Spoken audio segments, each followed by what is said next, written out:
met once before in a which match was abandoned in 2020. So hopefully we'll see a full game today and see it through to its completion. I, as a local club president, would like to welcome all here and present all here present and hope the day will be enjoyable irrespective of the outcome. The umpires, you've got the teams. That's been done. The banners we'll do afterwards. If we can just get the two captains out quickly. The toss is taken place. The captains of Pakistan and Namibia, just briefly. I just want to confirm the toss. Melt, as the home team for today, you've won the toss, and what have you decided to do? Any reason for that?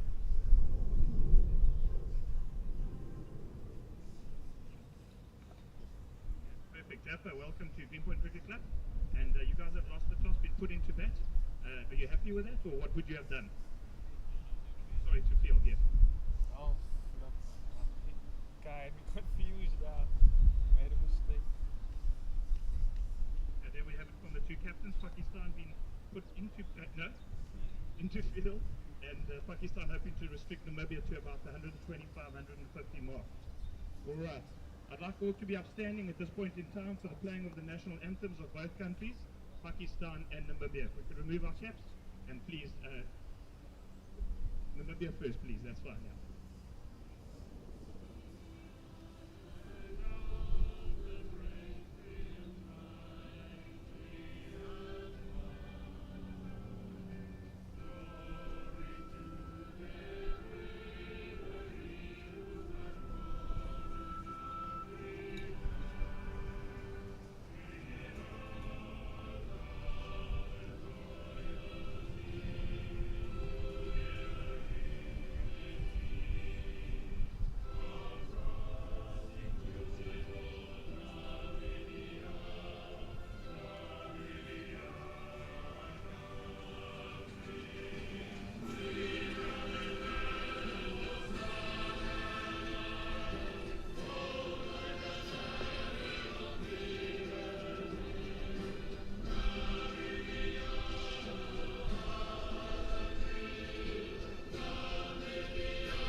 Standing for the Pakistan national anthem.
Thank you very much. As already announced, Namibia will be batting first, and all the players and managers remain temporarily in this position for the taking of a photograph.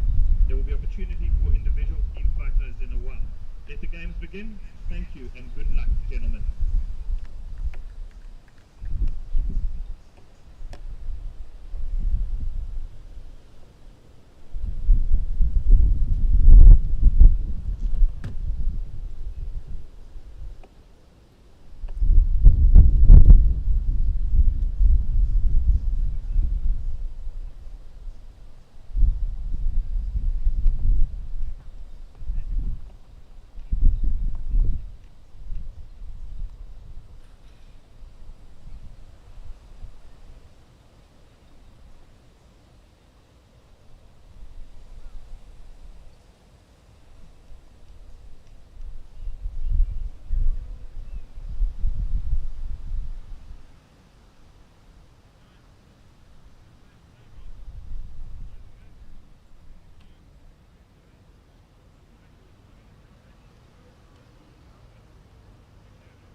we're all happy, we're going to do the team photos now.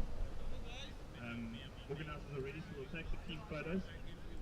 There's some chairs in front, I think they're standing up in front of the pavilion for the team photos.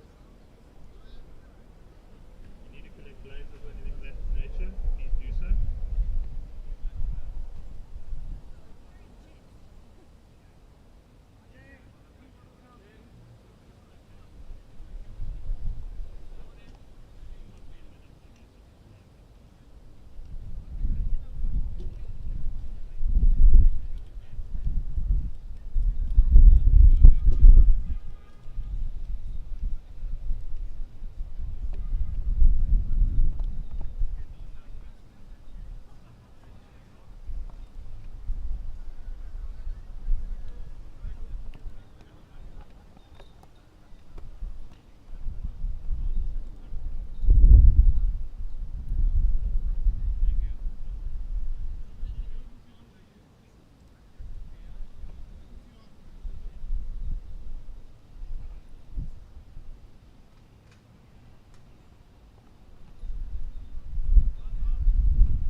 Good morning, ladies and gentlemen, and welcome to round 7 of the Over-50s Cricket World Cup.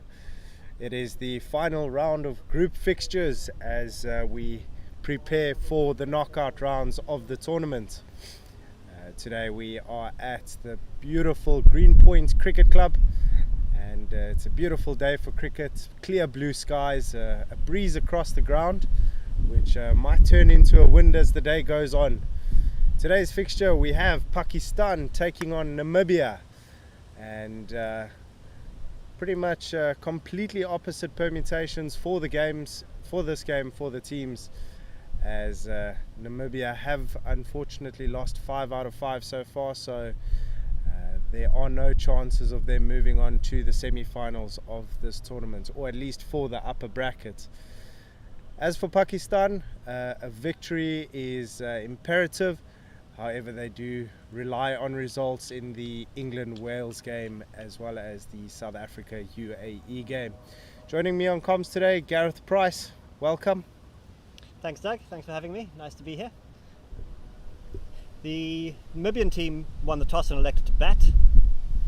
The starting lineup for Namibia is Petrie Turon, Dion Gous, Rudy Birkenstock, Francois Erasmus, Piers Lestrange, Davy Hartzenberg, Alex Horn, Ken Joseph, Cobus Bosman, Milt van Schoor the captain, and Willie van Sail.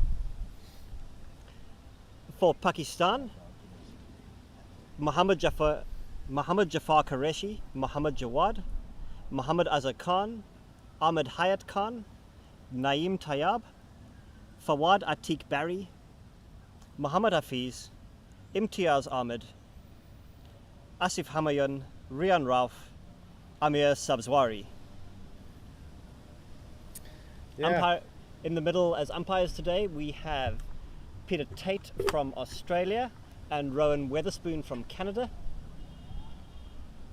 And opening the batting for Namibia is Petrie Turon and Rudy Birkenstock. And to open the bowling for Pakistan is Fawad Barry, who will be bowling right arm medium pace. Well, first up on the money from Barry, just very much a line and length bowler. Pakistan going on the aggressive nice and early with 2 slip fielders in place. Heavy favourites going into this fixture, with Namibia still up and coming as a nation in terms of their cricketing prowess on the international stage. It's a solid start from Barry, who has played 3 games so far in this tournament, but he's yet to take a wicket, so he'll be hoping he can correct that early doors here. We have seen that this Pakistani bowling lineup is very spin heavy, and the spinners tend to take over the bulk of the bowling. And again, it's pushed out onto the offside.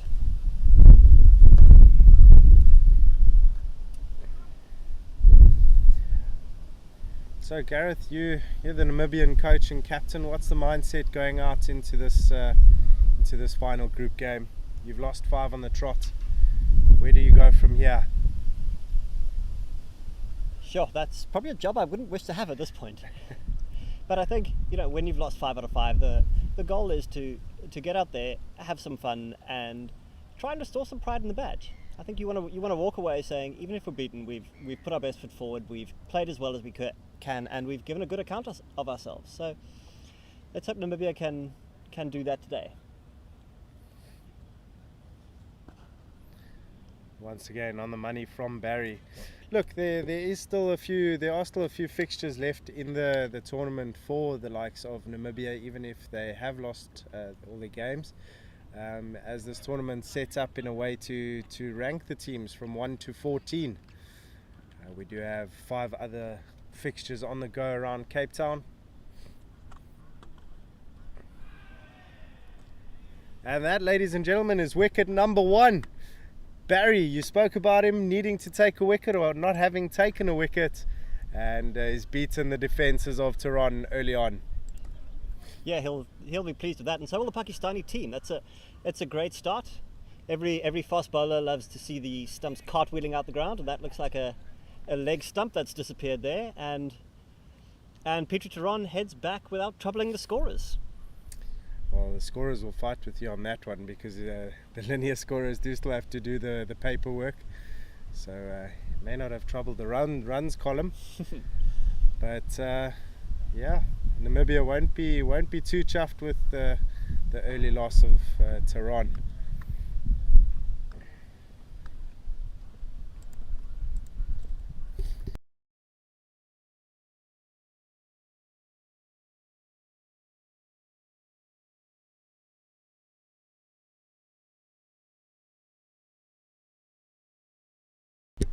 Right, who's your next? That is Hartzenberg coming into bat now to face the final delivery of this first over. It's been a really good over so far.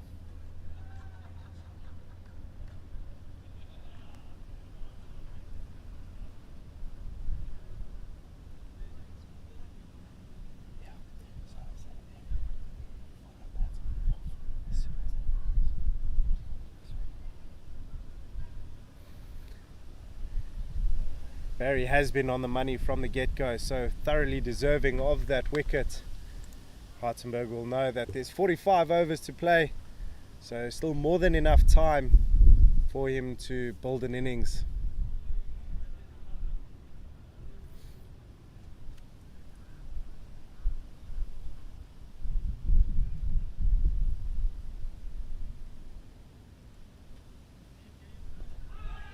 It's a big shot from Barry.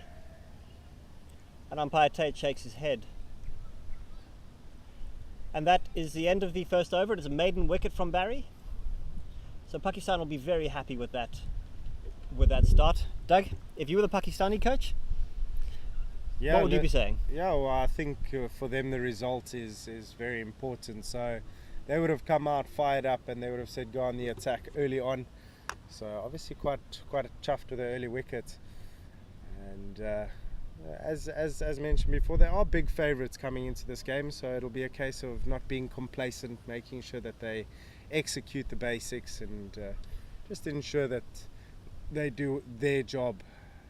As we do see Rudy Birkenstock taking guard, very well known amongst or around the parts of South Africa as an official umpire and match ref for a lot of the domestic games that have gone on.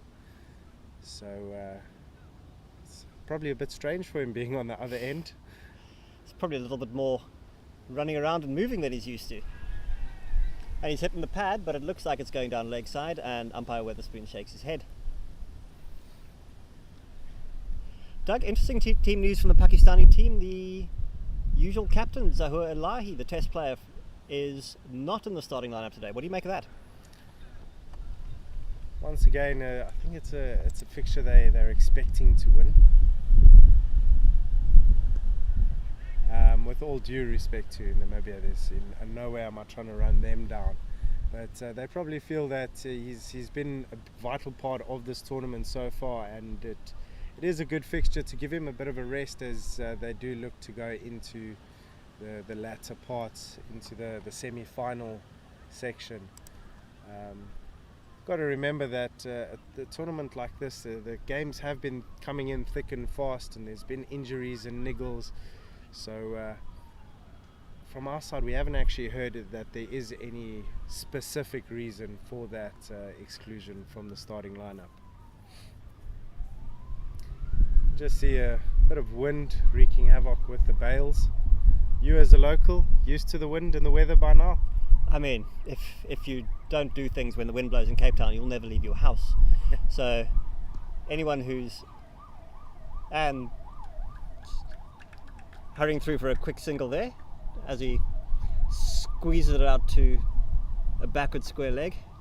Yeah, Doug, in Cape Town the wind blows all of the time. So if you're not going to play cricket or ride your bike or go and hike Lion's Head or do any of the things that you can do here because it's a bit windy, you're just never going to get anything done. So particularly Greenpoint Cricket Club, we are on the Atlantic seaboard. It is going to be a place where it is permanently windy. I'm surprised they haven't got the heavy bales out. It's driven uppishly and it's been put down at backward point. He'd be disappointed with that. Yeah, frustration there from the rest of the fielding unit. It wasn't your stock standard catch, but at this level we'll be expecting to take it. And I mean, 1 for 2 sounds pretty daunting if you're Namibia, so a sigh of relief there for Hudsonberg.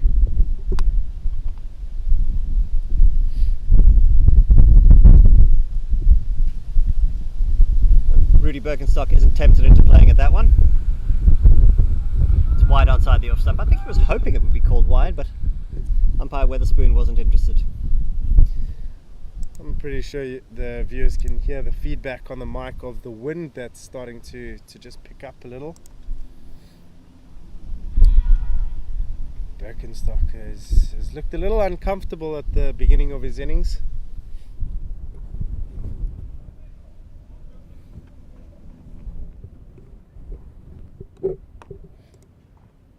And that brings to an end over number 2.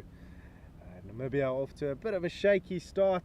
Lucky not to be 2 down at this stage. Pakistan will be quite satisfied. The score is 2 for 1. And it is Barry that will continue.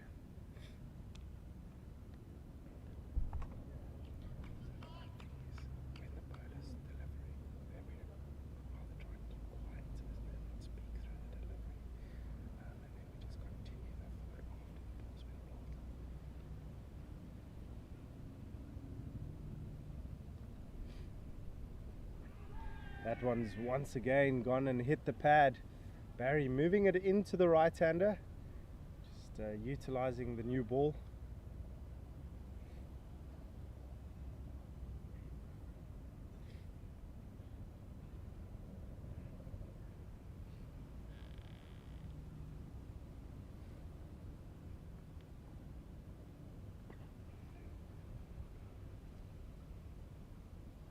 It's a solid line and length from Barry. He doesn't have the greatest pace, but he's definitely picked that 4th, 5th stump outside off stump in the channel of uncertainty, and making sure that he hits that ball after ball. It's going to be difficult for Namibia to get him away. And there it is, wicket number 2. He's once again beaten the defences, and middle stump has flown out the ground. Isn't that beautiful? Yes, any fast bowler is always happy to see that. That's the 2nd time he's disturbed the woodwork. And not quite sure how the stumps keep coming out the ground at a sort of military medium pace, but maybe a little bit of a mallet to knock them in a little bit harder.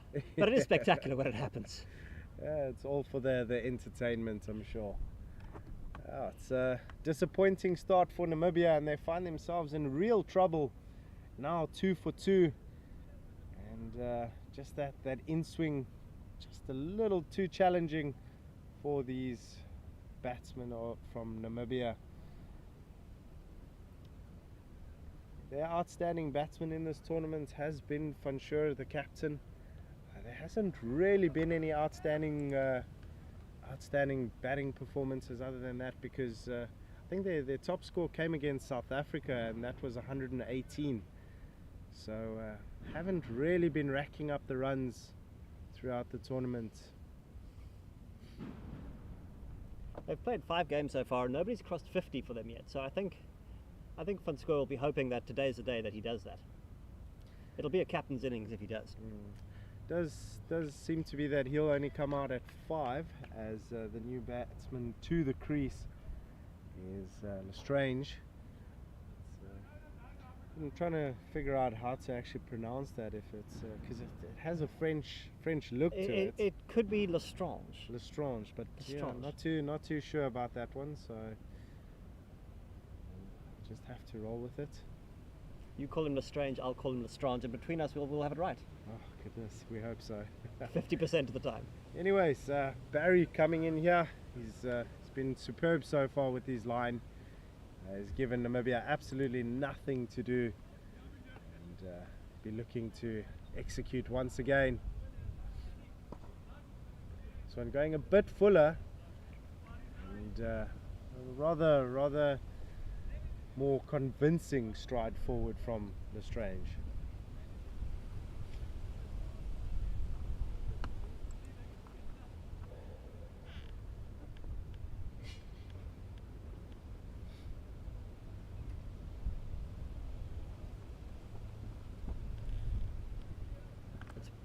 pushed out into the onside where it's fielded at mid-wicket for no run. Lestrade so far has scored, he's the second highest scorer for Namibia, with the highest score of 40. Scored 115 runs so far in the tournament at a strike rate of 79, so hopefully he scores relatively quickly and can provide some entertainment as we're sitting here. And just as you say that, you've given him the Mickey, and that is wicket number 3. Goodness me, Namibia crumbling at the moment.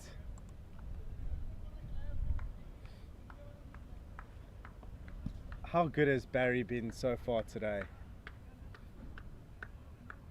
He's barely strayed from that line outside off stump. He's hit the stumps 3 times in his first 2 overs, 2.2 overs, yeah? So not much more you could ask from him as an opening bowler. He's dismissed Namibia's top 3 batsmen, and Pakistan will be delighted. And for someone who hadn't yet taken a wicket in the tournament, he's certainly saved them up for now. Well, he's making up for it, isn't he?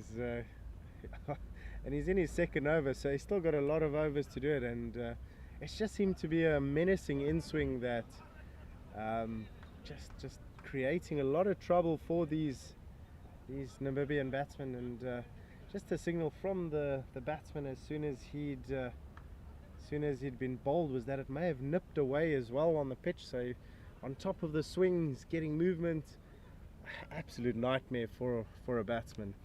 Anyways, we are 3 overs completed and Namibia 2 for 3. Yes, ladies and gentlemen, you did hear that correctly.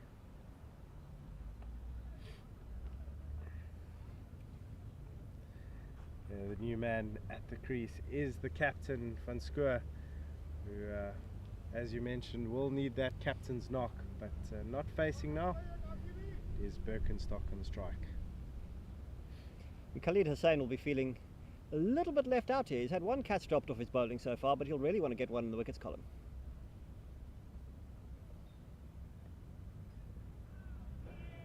That one's drifting down leg side and is off the pad to square leg.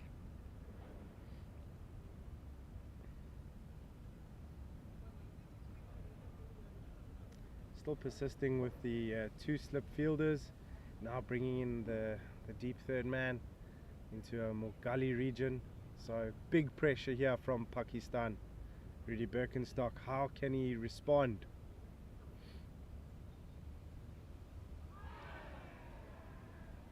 And that's a huge appeal, and he's been given out. Rudy Birkenstock not too happy with that call. He's stared down the umpire, but at the end of the day, it is another wicket for Pakistan. It really is a dream start for Pakistan. Namibia definitely struggling, but Pakistan will be over the moon. They've picked up 4 wickets in the first 4 overs of the day and have only conceded 2 runs. Rudy Birkenstock is taking a long, slow walk. Doesn't look like he's still shaking his head, doesn't look like he's delighted with that decision. But as an umpire himself, he will know that once a finger goes up, there's nothing you can do about it. Yeah, as mentioned before, it's difficult when you're on the other end, and maybe have a look at the footage afterwards, just to have a look himself.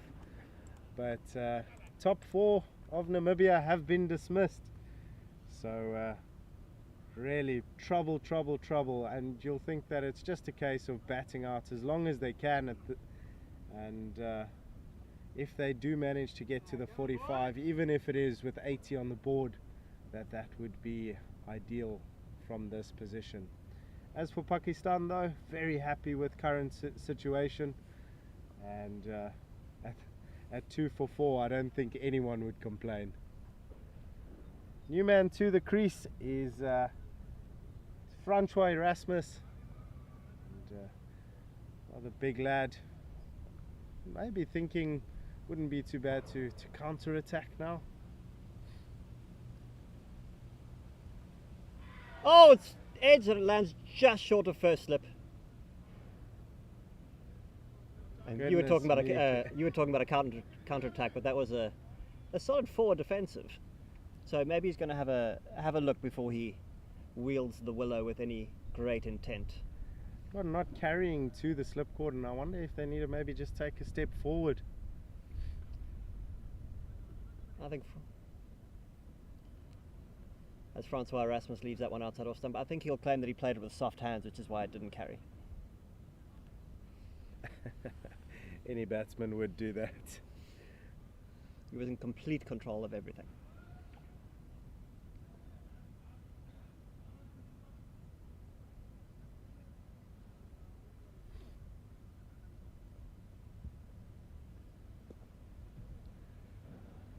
It's tapped neatly into the offside, or onto the onside, sorry, but there's no run. Some good bats on ball there. I think that's also key. There's been too many deliveries which the Namibian batsmen haven't managed to get bat on ball, and that's why they've gone through the defences. I think for any batsman, what you want to feel is the ball hitting the middle of the bat.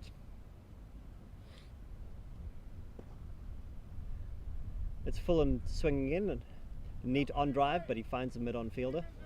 Does look a little more convincing than the previously dismissed batsman, and he'll need to partner his captain as over number 4 is completed. Score is 2 for 4.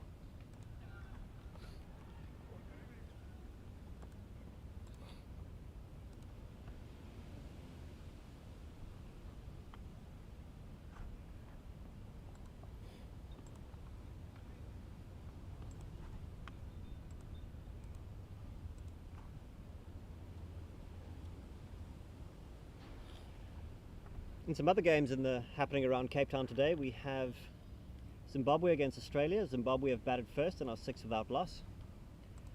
And the home team, South Africa, are taking on the United Arab Emirates. South Africa have batted first and are on 25 without loss, with captain Louis Kuhn so far being the highest scorer on 13.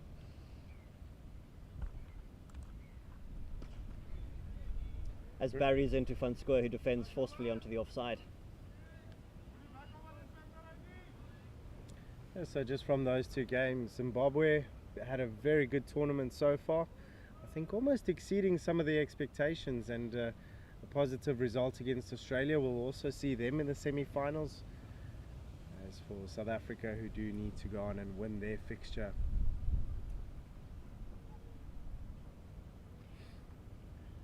It's a wide from Barry.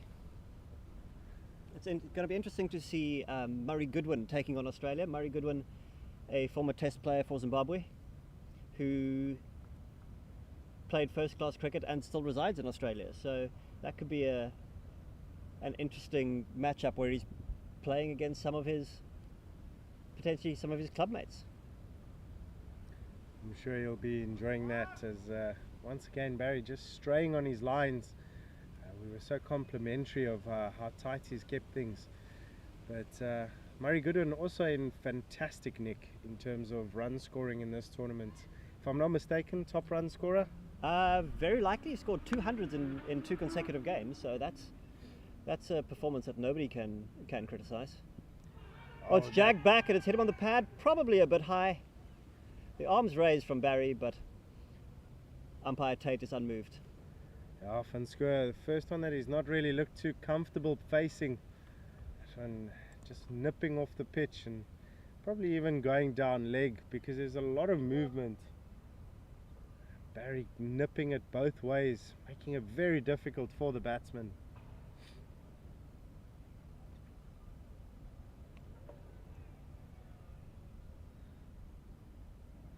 Those 2 wides in the over, his first 2 runs that he's conceded, and his wicket tally higher than his runs conceded. This makes the extras column the highest score of the day so far. Indeed, indeed.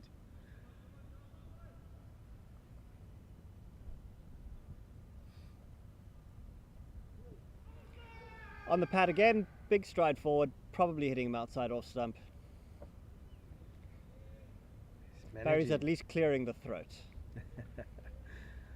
It's eventually bound to pay off, isn't it? Appeal enough times. I think you should just keep it simple and remove the middle stump.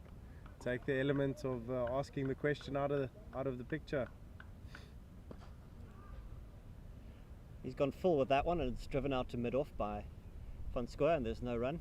Yeah, look, he's hit the woodwork twice already, so three times already, which is probably more than he would have expected as he started. He's generally the sort of bowler that's going to sort of nibble it around outside off stump. As Van Square goes on a big drive and gets it edged down to fine leg, and that's him off the mark. It's the third run we've had off the bat so far. And it is the end of over number 5. Namibia now 5 for 4. For the first time in the innings, the runs have surpassed the wickets column.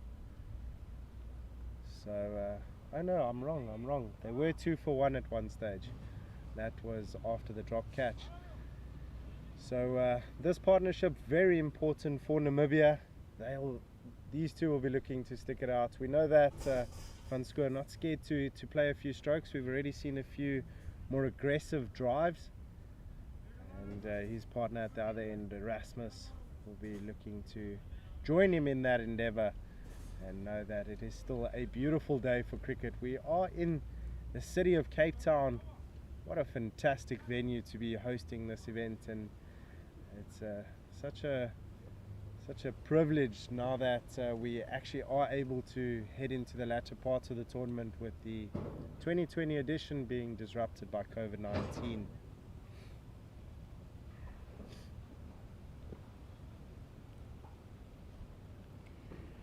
Khalid Hussain seems to be searching for the block hole there, thinking if his opening partner can rattle the timbers, he's going to be aiming for that too. Doug, were you involved in the 2020 competition? I was indeed, and I was at Claremont for a fixture which was called off. It's diving chance, but it's put down again. That one would have been an absolute screamer if he'd managed to get his right hand to it with any firmness. I think he's just sort of tipped that one around the post, that short extra cover. Yeah, do we put that down as a drop catch? Unfortunately, you make contact, it's a drop. I actually, on initial viewing, thought it was a bum ball, but by the reactions, it does seem to be a drop catch.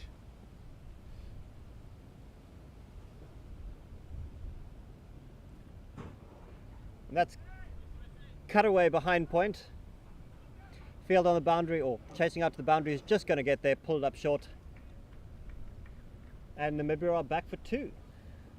Yeah, so a few more aggressive shots, just a bit wider there from Hussain, and just allowing Erasmus to free his arms a bit. Yeah, unfortunately, I was also at that tournament, and all the teams being recalled home because they were closing borders. So they left with immediate effect.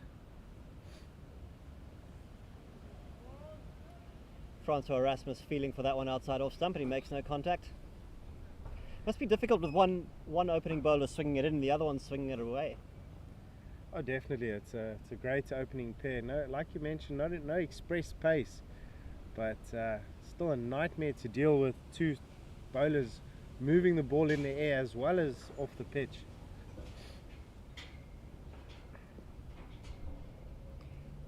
We often talk about the difficulty that bowlers have having to face or having to bowl to a right-handed batsman and then a left-handed batsman.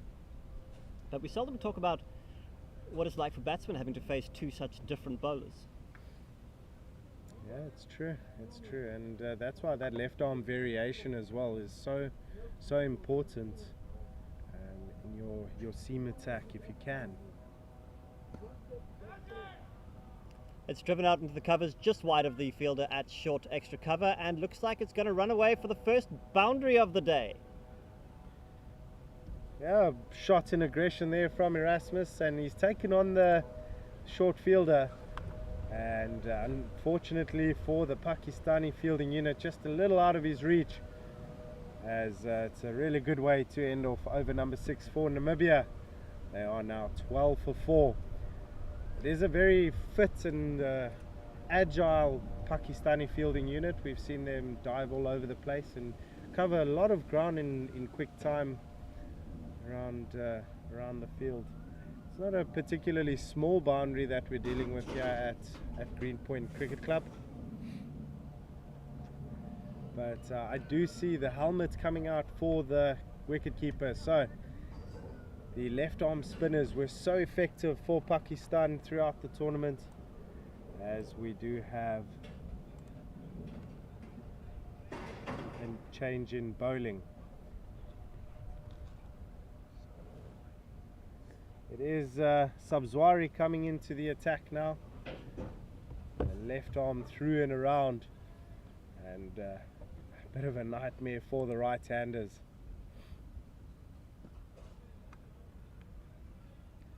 And Square just getting forward.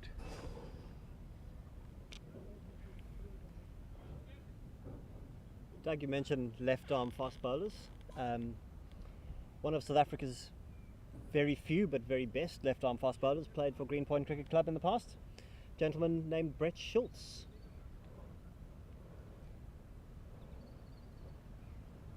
Left arm fast bowler who played a few test matches, took plenty of wickets in Sri Lanka of all places. Must say probably a bit before my time. Not too Very likely a bit before your time. Right at the beginning of mine.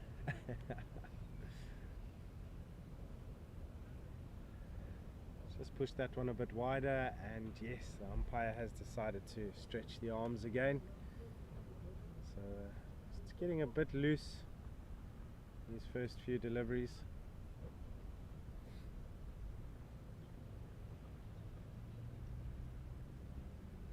There are some other international players that have played for Greenpoint that you should know.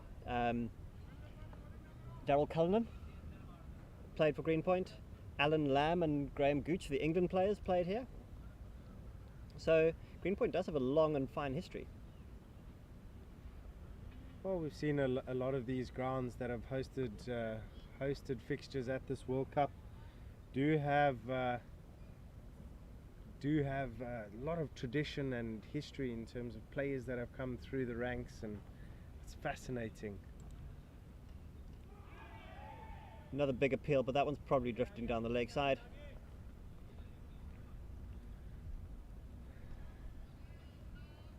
It's a real chatter out in the field here. Pakistan quite enthused by this early start that they've had.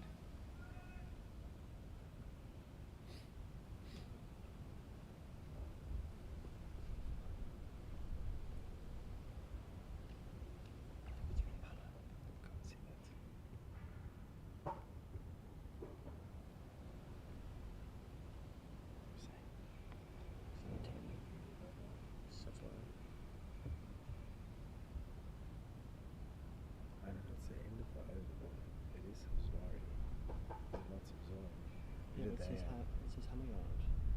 That's some guy's been bowling.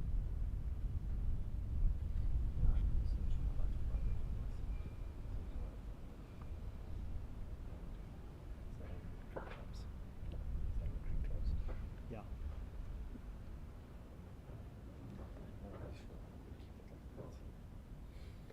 Right, with 7 overs gone, Namibia now 13 for 4. There is another change in bowling. They've gone full out spin attack now.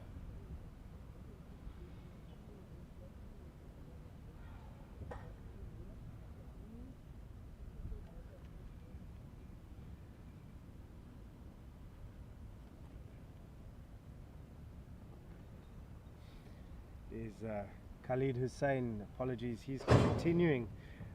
The reason I thought that it might be a change in bowling is that the keeper's come up to him now, just maybe trying to keep the batsman in his crease.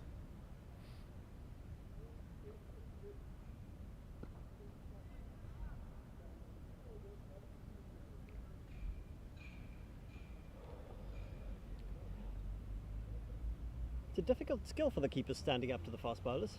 You've got to make sure that you've got fast hands, but also that you trust your bowler. You don't want him to be drifting down the leg side or pitching it short.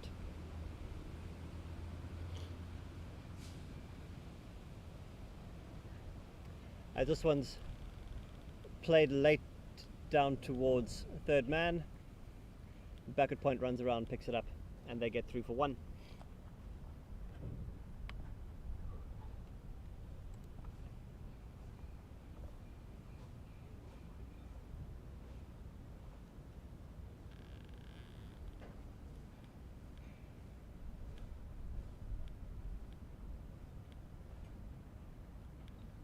Not quite sure what the delay is here, but batsman's taking a moment to ready himself.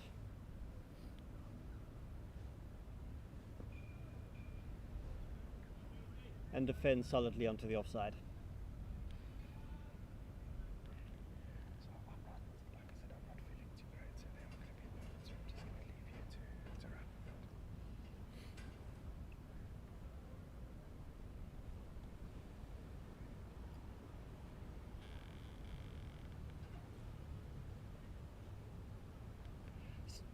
Just as we're talking about not drifting down leg side, umpire calls a wide, keeper can't gather it, and it's down to the fine leg boundary for 2. There'll be 2 wides and an extra ball.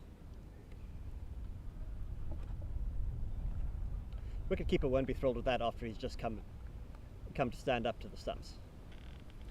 Yeah, look, to be fair, I think it would have been a tough one to take with it moving in to the batsman and then down leg side.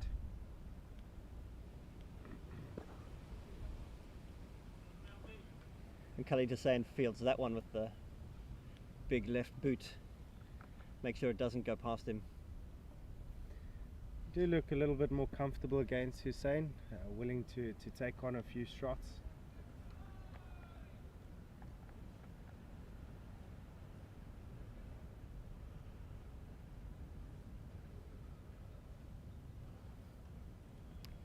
That's wide outside off stump again, neatly taken by the keeper. He won't be disappointed with that he's still seeing some outswing with the 2 slips in place. We're hoping that one gets edge to one of those 2 fielders.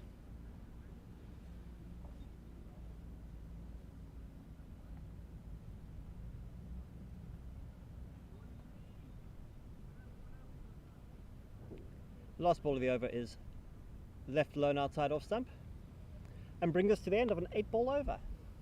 Not something he'll want to do again in a hurry. Definitely not, and I'm curious to know when they go on a full-out spin attack here to Pakistan. But slight little recovery here from Namibia. Partnership now up at 16. So these two doing as we would have expected, just making sure that they find some more footing within this innings. It is Sabzwari to continue.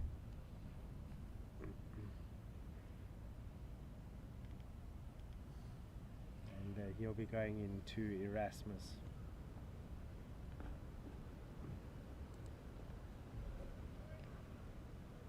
Who defends watchfully. Namibia don't look like they're into taking too many quick singles. You'd imagine that at this point they'd be looking to put the pressure on the fielding side.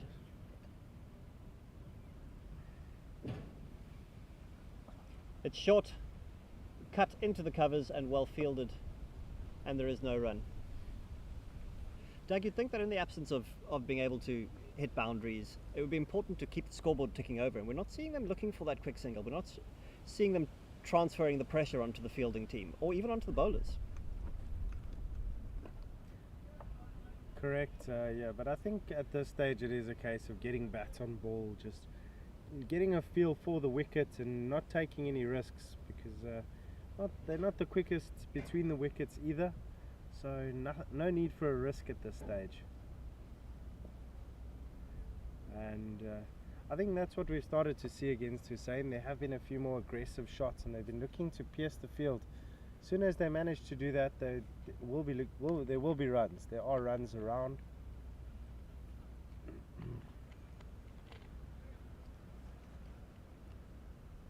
That's left watchfully by Pinner.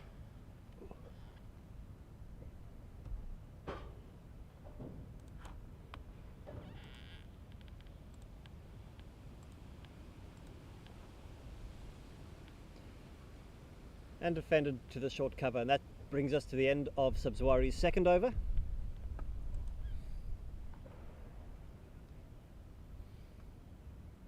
It's another over that Namibia have successfully negotiated without losing a wicket, and they'll be pleased with that. As you've said, run scoring at this point is not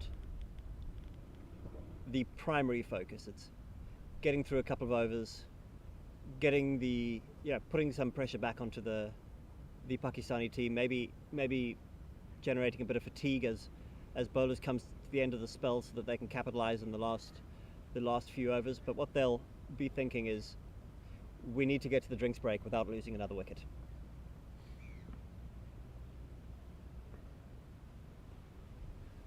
No, you make a very good point there, and it's exactly what I was going to follow up with, is that there's 6 overs before the first drinks break, and they just can't afford to lose any wickets in that time. So it's just a period of consolidation. Even if they score a run and over, as long as these two are still here. Still 36 overs in the innings. Oh, and he's beaten him outside the off stump. Wicketkeeper can't gather it. Really was a good delivery. He's beaten the batsman all ends up, and so just beaten the outside edge as well. So keeper will be relieved since he wasn't able to gather.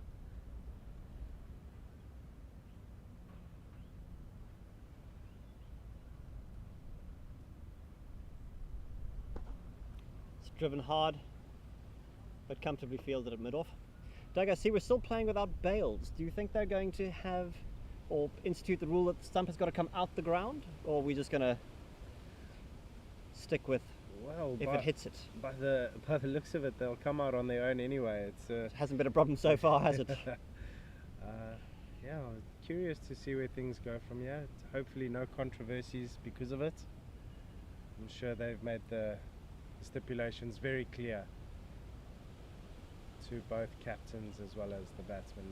It is another wide, so Pakistan maybe starting to just lose their lines a bit, managing to give away a few more runs than they ideally would like.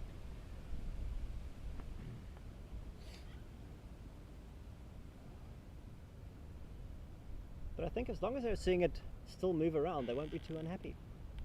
I know it gives them every chance of nipping another one out here. As that's edged through the slips down towards the third man boundary. There is no third man, so second slip has to chase.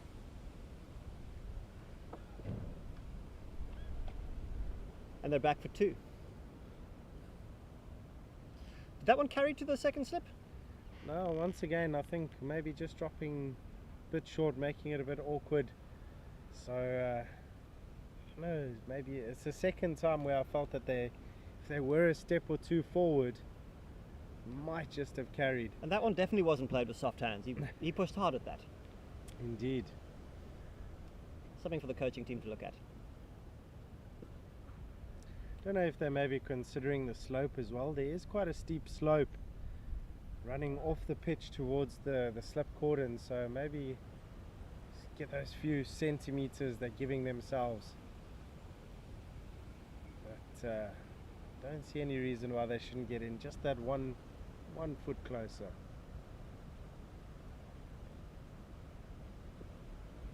Khalid Hussain will probably feel a little bit aggrieved though. He's taken 1 wicket, but he's had 2 fall short of the slip cordon and 1 dropped at backward point, so he could have had 4 as well. No, correct. He's been working very hard, and now he's completed his 5th over. So it's getting to that point where he might they might consider a bowling change. But yeah, wow, maybe bowl him 1 more.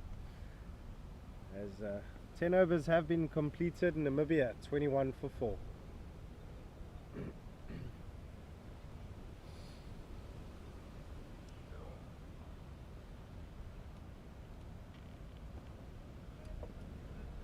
Subswari is in with the left arm round again and is defended watchfully onto the offside. You can see he's giving it that little bit of flight, just hoping he can tempt the batsman into the drive. He does have a packed cover field with a backward point, a cover and a short extra cover. So he'll be looking for that slightly lofted mistimed drive to be caught by the man in short there. But so far Erasmus hasn't been tempted. He's playing watchfully.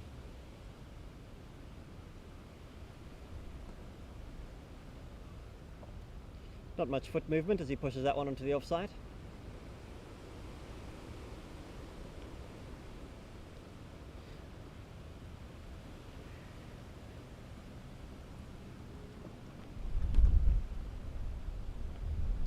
And that's short and pulled away.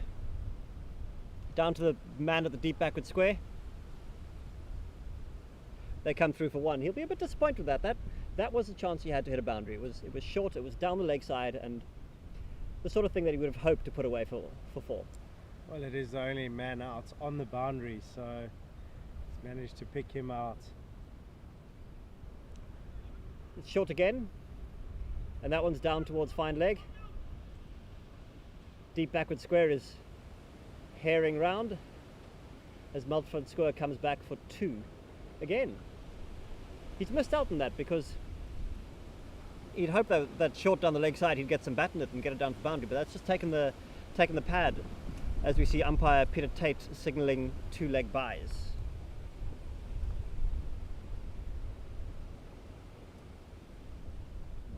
That's floated very wide and with a little bit of spin has gone through the slip cordon, it looks like.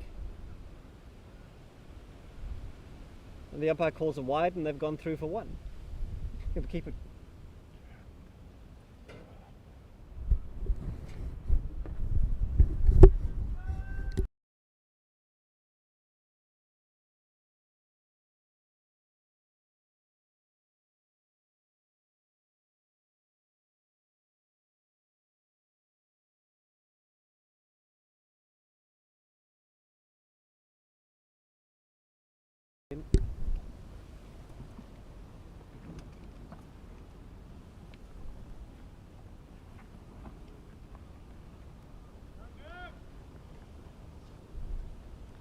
It's the end of another over from Zabzwari.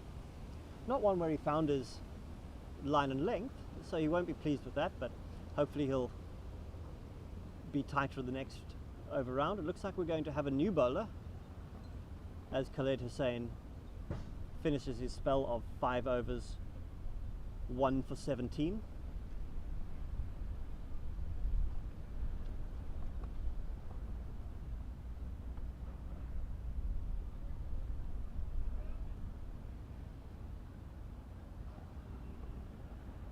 Bowler removes his cap, hands it to umpire Weatherspoon.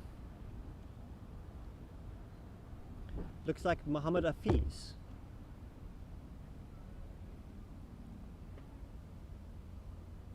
Rian Ralph, it seems. Going to be bowling left arm around, so we now are into a full spin attack from Pakistan.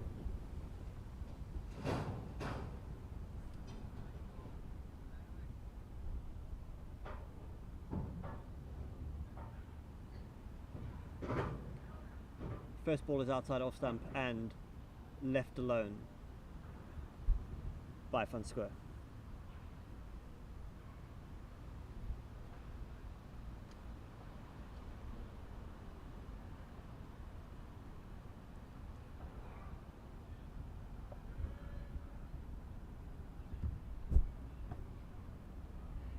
He's not the sort of bowler who's going to be giving it a lot of air, rather slingy action. Darting it in towards the stumps.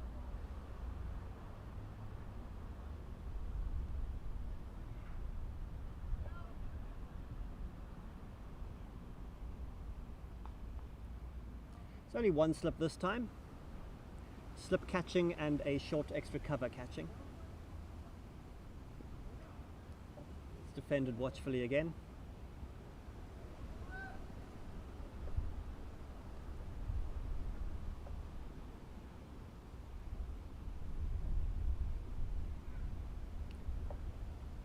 He's definitely getting some purchase. He'll want to get that closer to off stump and bring the slip into play as it turns away from the bat.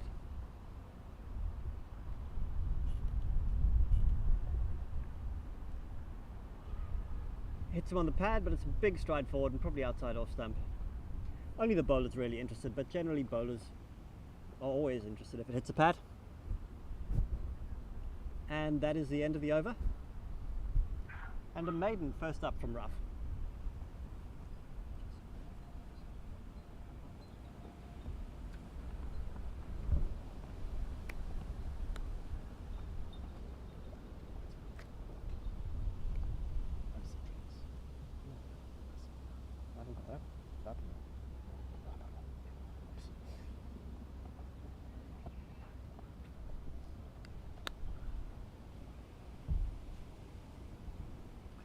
It's Amir Zabzwari to continue with his left arm round to Francois Erasmus. He's the leading scorer so far for Namibia today, or the highest scorer for Namibia today, with 8 of 22.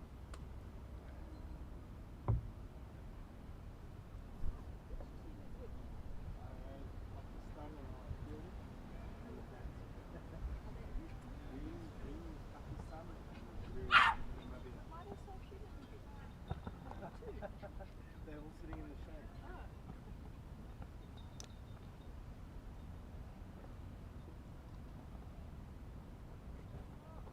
I don't know how much of that conversation was heard, but I don't think that lady's seen a game of cricket before.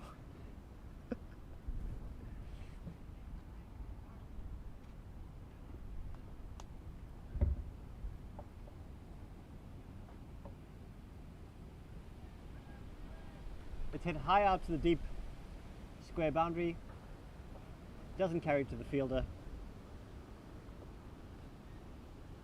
who throws it in using the relay throw, and they're through for 1. It's left alone outside off stump. 2 balls to come.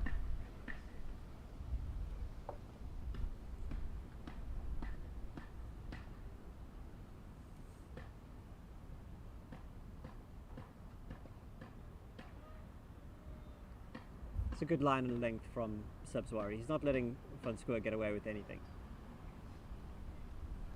It's a watchful inning so far from Van Schoor.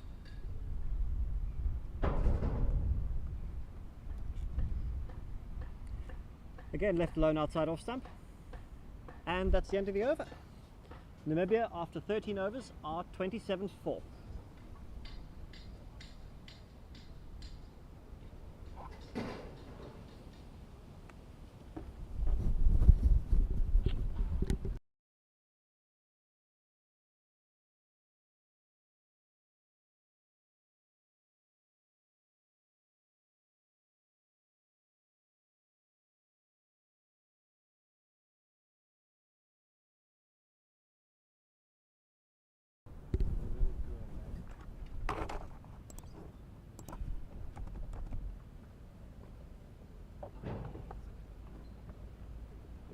Rian Ralph is really darting these in towards the stumps, giving it no air, making sure the Namibian batsman can't get under it.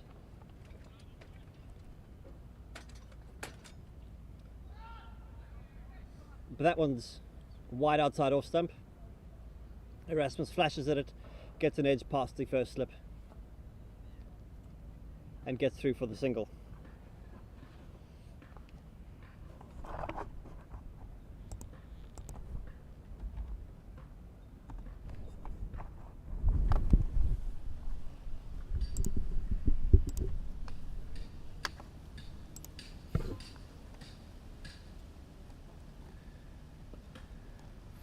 Ralph really does dart it in, puts in a bit of pace and effort into that delivery. Not trying to flight it up too much. It's got a very round arm, very slingy action. It doesn't come from high up like a lot of spinners use. Almost sidearm. Yeah, it does take away from the spin that he generates though. But it does mean that nobody's coming down the pitch to hit him over his head. 100%. And getting through his over extremely quickly. I don't know if that's the plan, but he almost seems to be rushing through his over.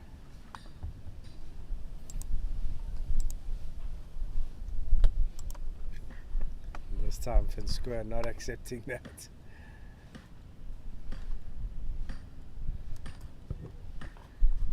That is the end of over number 14. 1 over remaining before the drinks break. And Namibia now 28 for 4 after that very early collapse. And a bit on the recovery. Partnership of 26 now, keeping them alive in this game.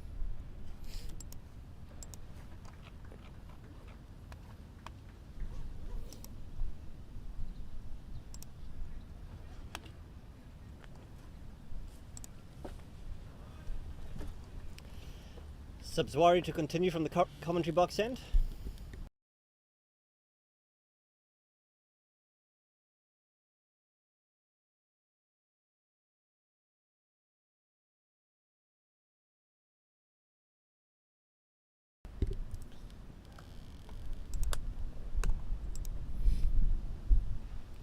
It's down the leg side, it's swept, but it'll be only one as it's cut off on the deep backward square boundary. Throw comes in on the bounce to the wicketkeeper. Really good field placement in terms of the types of bowlers that are bowling, and bowlers are executing really very few boundaries. I think just the one to speak of so far.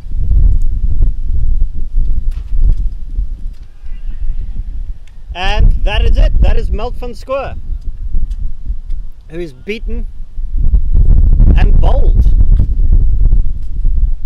He's worked hard for his 4, and he'll be disappointed at doing the hard work. And that is drinks as the umpires wave the refreshments onto the field at the fall of that wicket. Yeah, ladies and gentlemen, we are also going to take a little drinks break in the comm box. Stay tuned for what's going to be an interesting second session in this innings. Pakistan all over Namibia at this stage.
Alright, ladies and gentlemen, that was the drinks break.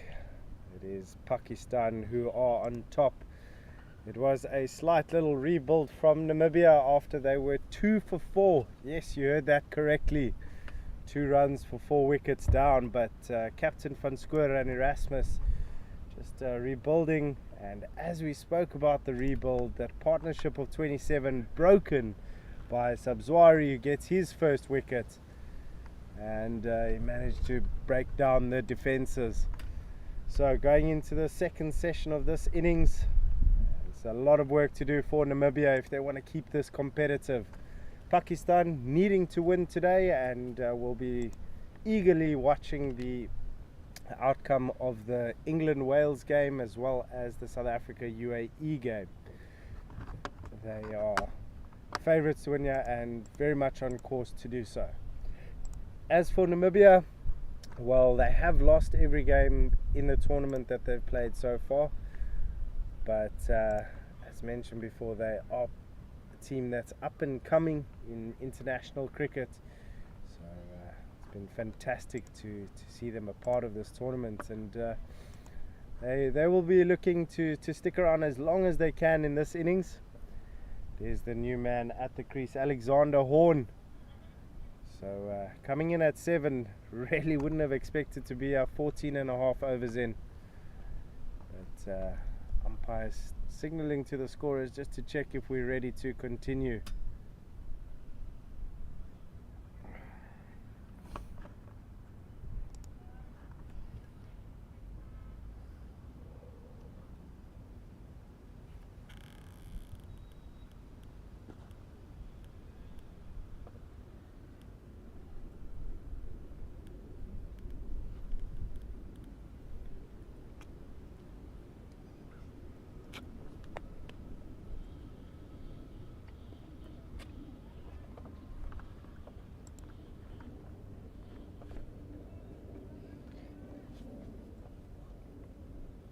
There really is no let up from this Pakistani team.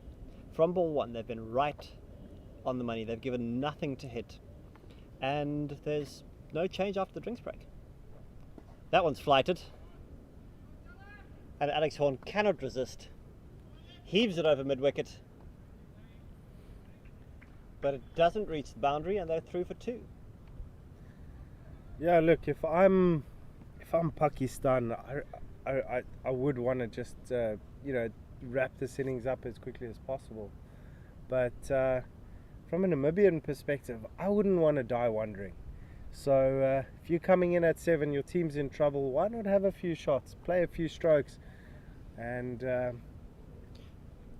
think there are runs out here, and with the spinners there's always that opportunity. We found that the Namibians have looked a bit more comfortable against the spinners, but we have also seen that this Pakistani bowling lineup have thwarted the likes of South Africa and England, so it's going to be very interesting how the next 5 overs go. Look, I think when you walk in at 31 for 5, you realise that there's got to be a ball with your name on it coming relatively shortly, so sitting around and blocking it out for 10 balls is not going to be worth it. That one hits the pad and bounces out to short fine leg where the keeper fields. It's been very unorthodox batting technique from Francois Rasmus.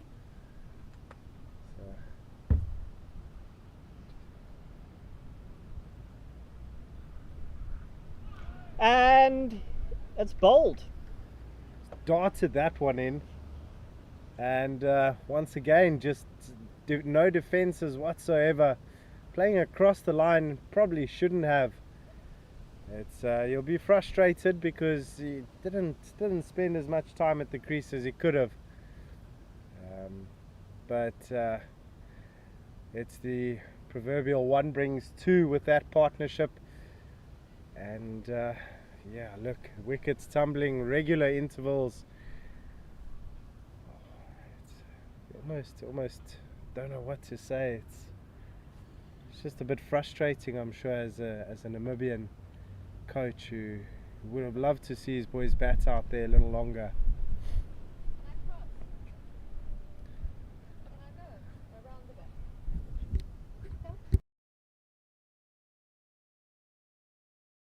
From games around Cape Town, South Africa are 51 for 4 against the UAE, and the big game, Zimbabwe against Australia. Zimbabwe are 56 for 2, but importantly, the danger man Murray Goodwin is still in with 27 of 21, and he's joined by a fellow Zimbabwean Test cricketer, Stuart Carlisle. So that really is a powerhouse Zimbabwean team with several seasoned internationals in. Yeah, I mean, that's going to be a really good matchup. Oz not in the greatest form in this tournament, but they're coming right, going against an informed Zim. New man to face here is Joseph. That is Kenford Joseph. And is coming in at 8 for Namibia. Apologies.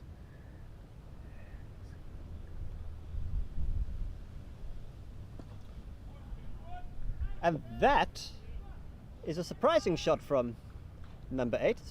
Possibly the shot of the day so far. A lofted extra cover drive and down to the boundary for the second 4 of the day. I thought that was a superb shot.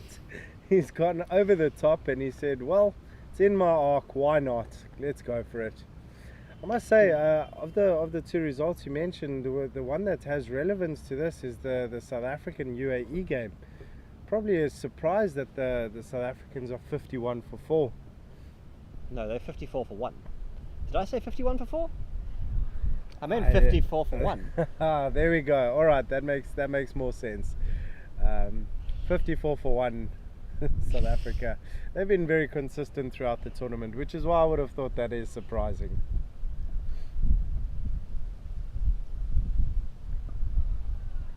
Really not giving batsmen any time. He's darting it in, bowling through his overs very quickly. That is the end of over number 16. Namibia now 35 for 6.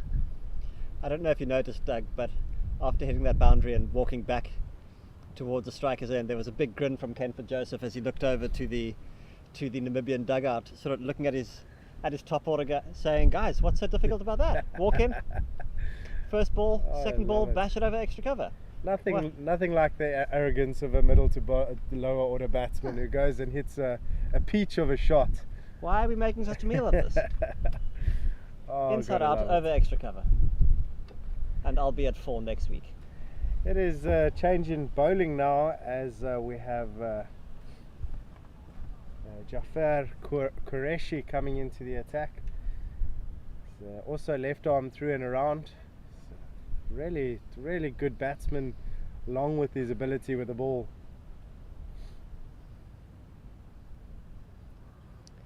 Doug, you'll be pleased to know that we do now have confirmation that it was my mistake, and you didn't just hear wrong, because I've got a message from a friend who, as we watch that being cut away into the offside, who has just said that I nearly gave him a heart attack and he had to run and check the score because he wasn't quite sure how South Africa had collapsed to 54 or 51 for 4. But fortunately that isn't the case. Well, I mean, you almost ran out of a commentary partner. Yeah, I joined him with a heart attack. I couldn't believe it. Anyways, all stand down, everybody. Stand down.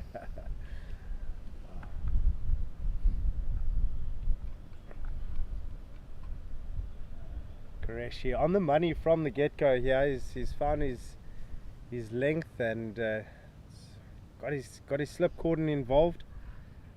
Pakistan with a very aggressive field now, and why wouldn't you? Just 4 wickets to take.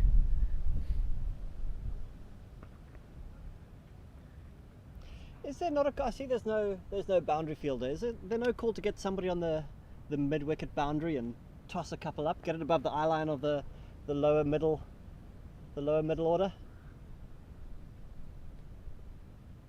Just like that. But that's a full toss. It is pushed into the field where it's misfielded. Yeah, look, and we scamper 3 for 1. I don't think there's any need to change what's been a working formula.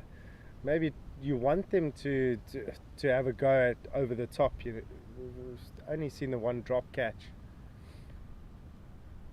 But why not tempt them? Let them go over the top, expose their stumps. It's been what's been working for them. If I'm not mistaken, it's all 6 wickets are bowled. No, we've had 1 caught behind. It's five bowls and 1 caught correct. behind. Yeah, feathered through to the keeper. Rudy Birkenstock giving the stare down to the umpire. Although he might dispute that he was. Alright, that is the end of over number 17 now, and the score is 36 for 6.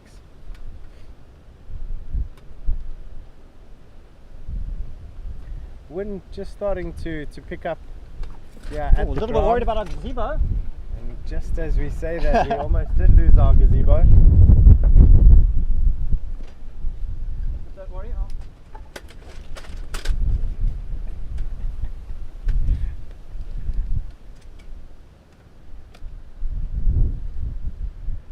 And it's really tight bowling there for the moment.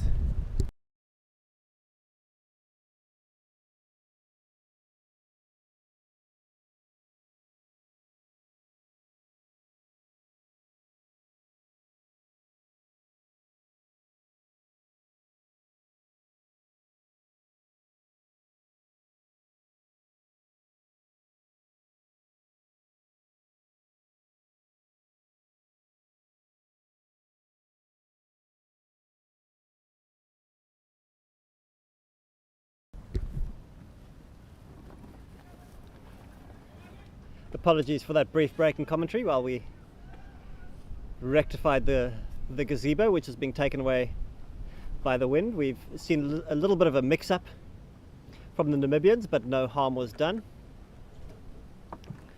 And we've seen Alex Horn take a single down to fine leg.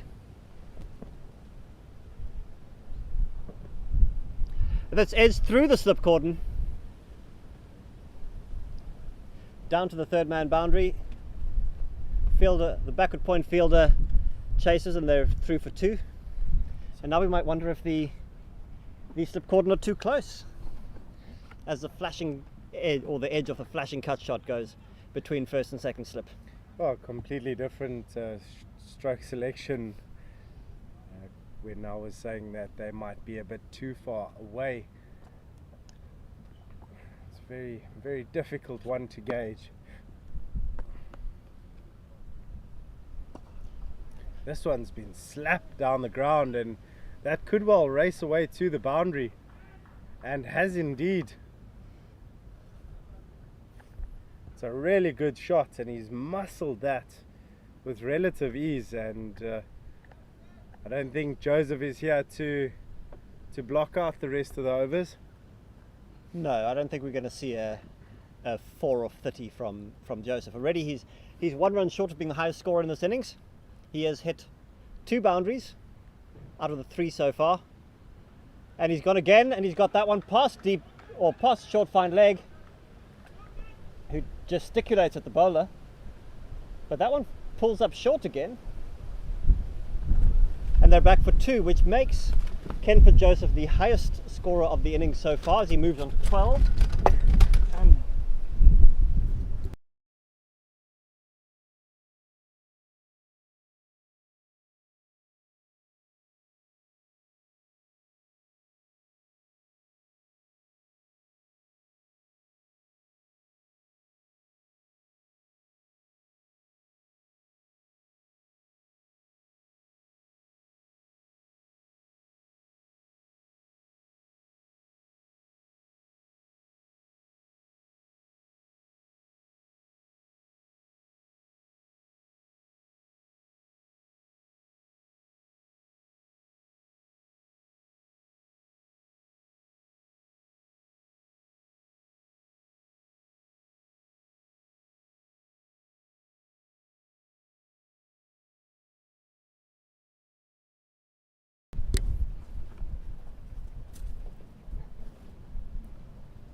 And we're back with Jaffer Qureshi and his left arm orthodox, still plugging away at that line outside off stump, played watchfully by Alex Horn. Draws another forward defensive. We're definitely looking for him to get a single so we can keep on being entertained by Ken Joseph. It's tossed up, flashes outside off stump. There's a bit of turn, but it is called wide by umpire Tate. Well, when you do toss it up, it gives ball a bit more time to gather rotations.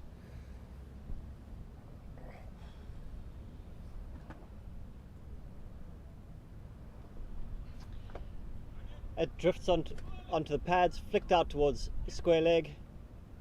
where the fielder doesn't seem to want to bend down, so puts a boot in the way and again uses the relay throw to get it in. And the batsmen are through for 2. Does seem like you'd have to time it really well for it to race away to the boundary. But Pakistan just being made to work a little harder out in the field. There's a little bit of spoke about a counter attack from Namibia, and current partnership on 17 already. It's driven out to mid-on, but comfortably fielded. So these two really taking the aggression to Pakistan. It has been interesting that it's not the biggest field, but the outfield does seem rather slow.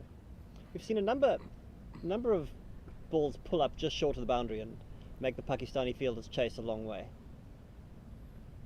What do you think the conversation is in the middle there between the two batsmen? If I was Kenford Joseph, I'd be saying, just get one. Just get one. Get me on strike. And let's see how far I can hit this. He's taking a liking to the spin bowling of Pakistan. Come on, Kenford, let's see what you can do here.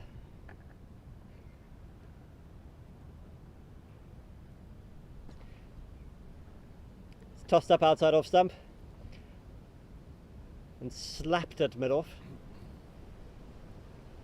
It's not a bad looking shot though.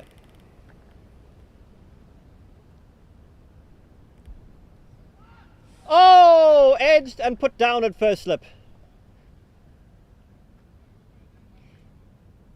Kenford's going for the little late cut. You might be better advised to stick with the big shots. It seems much more in his wheelhouse rather than the little touch game.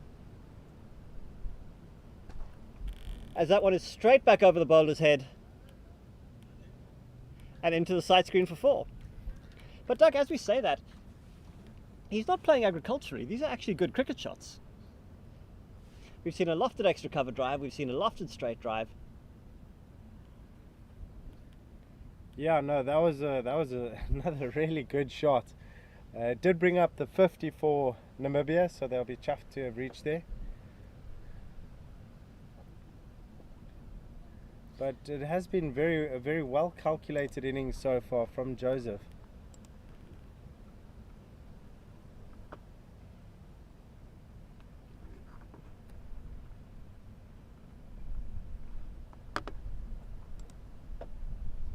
That's tossed up, and Joseph heaves it out to the long on boundary. He definitely hasn't timed that, because I think he was looking to hit that into the promenade.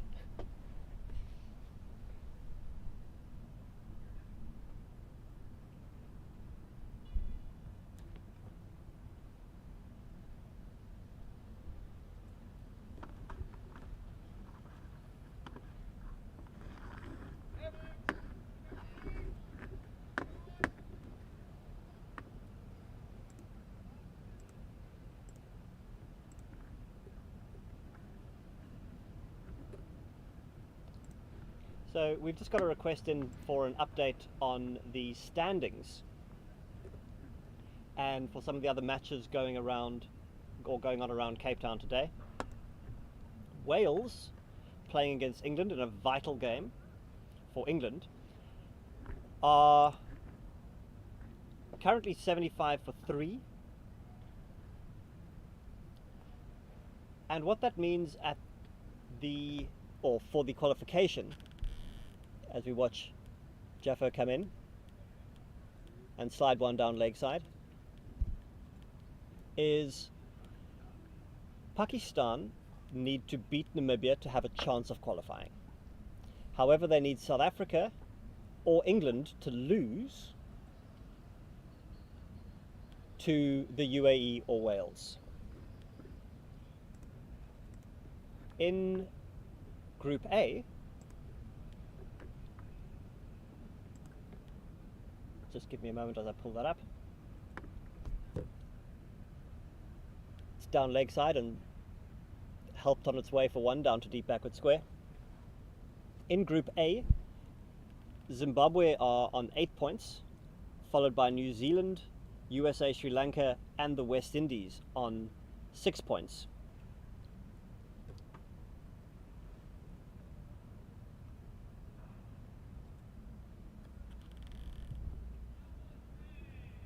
So we would expect Zimbabwe to qualify from this group,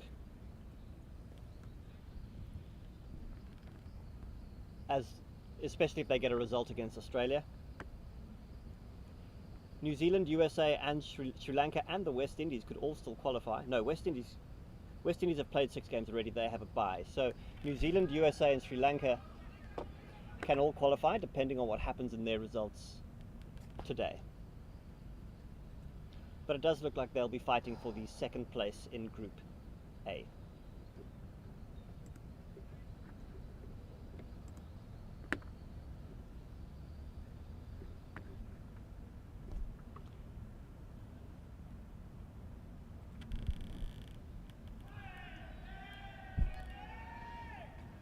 LBW shout and it's given. Alex Horn is dismissed.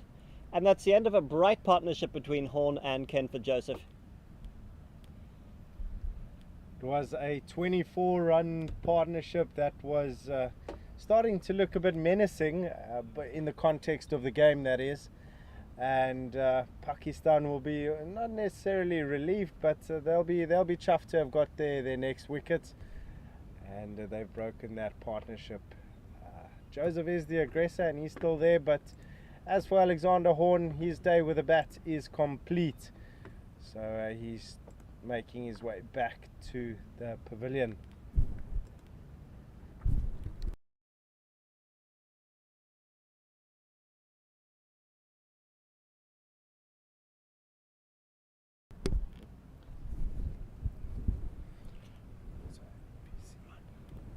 An update on the games happening in Group A. New Zealand against Canada. New Zealand are batting first and are 104 for 3, so that's a relatively good start for them off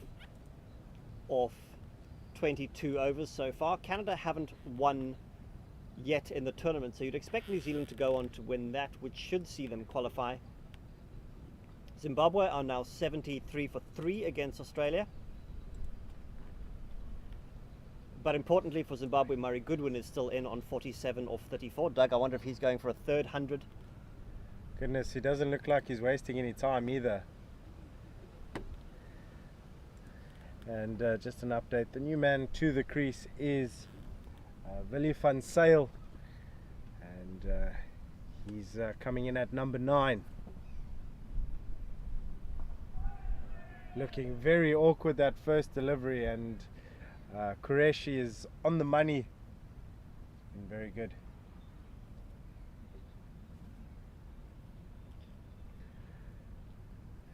Murray Goodwin so far this tournament has scored 355 runs, including 200s and a 50, at an average of 88. So you really can't complain about that. Not at all. Not at all.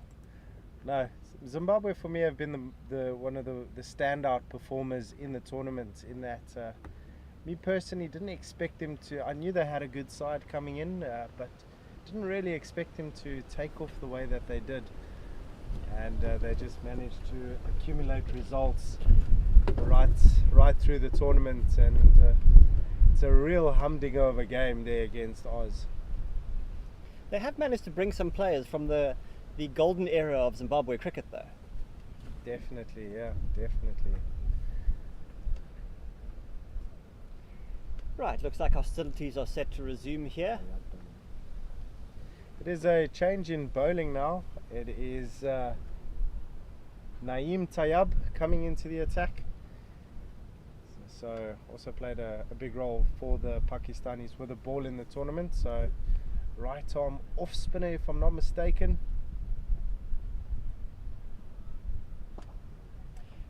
And he's immediately struck. Spin it straight to the fielder. And look at that celebration. We've seen Dale Steyn do something similar. Oh, it's brilliant. I'm sure these Pakistani fielders are in good spirits as it stands. It is now 55 for 8. And it's looking really, really bleak. Kenford Joseph is out for 18. He's at 3-4s. And I think it's safe to say we're sad to see him go. Yeah, he provided a bit of entertainment here. He was willing to take on the bowlers, but this one just, I don't know, maybe picking the wrong delivery. He should have probably waited a ball before going after him. Yeah, maybe have a look at the new bowler before you try and put him into the stands. But I think live by the sword, die by the sword is Kenford Joseph's mantra here. Yeah, why not? Why not? Well, with 8 wickets down, I don't know what the plan would be for the new man. New man at the crease is Titus, and he's coming in a rather sticky predicament with the score now at 55. But what we do see is the first left-hander of the innings, so it's coming in, but I don't think Tayyab will mind that. He'll actually prefer that as the off spinner, moving it away from the new man. Titus having a scan around. Is he going to have a bit of a heave and a hoik?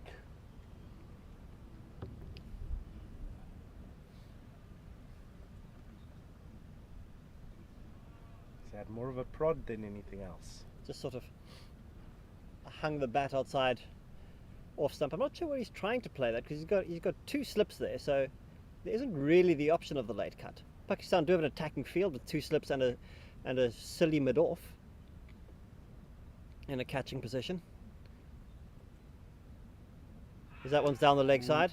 He's gone and he's bowled him. Has he? No, he hasn't. He's gone and bowled him around the legs. No, he hasn't. Oh, goodness. Everyone's still standing around. Where are the bails when you need them? Not quite sure what happened there. Well, it really seemed like he'd gone and he'd bowled him around the legs. But dot ball. He does seem to be going across the stumps quite a lot. No, obviously that one being wide. It's Titus. And I'm not surprised to see Tayyab go around the wicket. Don't think there's any need to be going over the wicket to the left-hander. I think he just wants to drift it in, land it on middle and off, and spin it away towards that waiting slip cordon.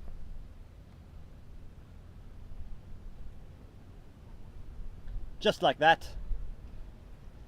Outside half of the bat out to backward point, and there's no run. See, they could put me in the field, I could be the captain. Oh, why don't you? Need a bit of a nationality change though? A couple of extra years as well. Really? Wouldn't have known. Hey! We'll talk about this later. Oh, yeah, ladies and gentlemen, if you don't hear me on air again.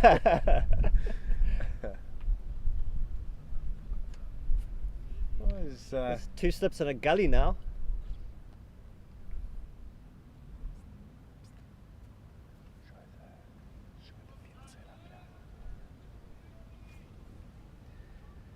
As you can see, there's quite an aggressive field here, almost an aggressive test match feel to it. Yeah, with Wasim and Waka and the new ball. That's what you'd expect. That just nudged into the gully. Just 1 ball remaining in this. It's been an eventful over. A few wides, which maybe tainted it a little, but managing to get that wicket of Joseph. Swipes at this outside edge and loops backward of point, where it's fielded and underarmed in, and there's no run. That looks like the end of the over. It is indeed. That is the end of over number 22. Namibia are 57 for 8.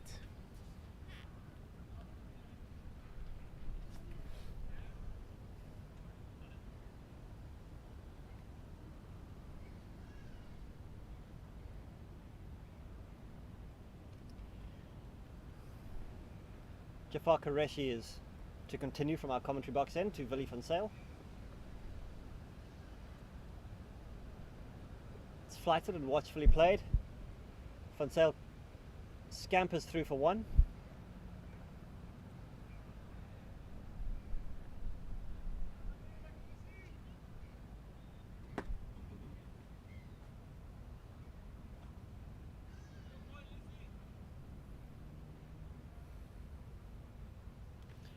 Brings the left-handed Isidore Titus on strike. Slightly less attacking field here. We've got only the one slip. And it looks like we're sending... No, we're not. For a brief moment it looked like we were going to send a fielder down to the mid-wicket boundary, but we've decided to stick with a deep backward square. It is wrapped on the pads. And umpire Tate says no. It's a very tight call, but probably hitting outside the line, according to the umpire.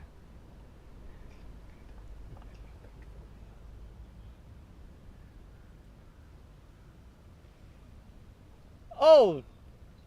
On scoop. Valiant effort from first up. I'm not sure how if he got any bat in that, but No, I'm not convinced. There wasn't any real excitement out there. Do you except for think? first. I mean, but first up did put in a big dive for. Oh, 100%. But why wouldn't you? You never know.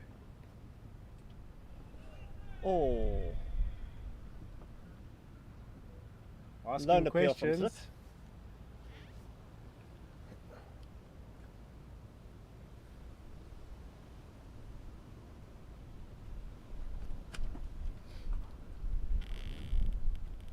It's a little bit shorter outside off stump and played into the cover region.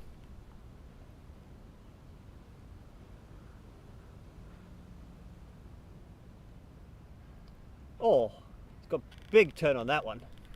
Tosses it up. And Isidore Titus was probably shaping to play that through the offside, but didn't read quite how much it was going to spin and took it on the body.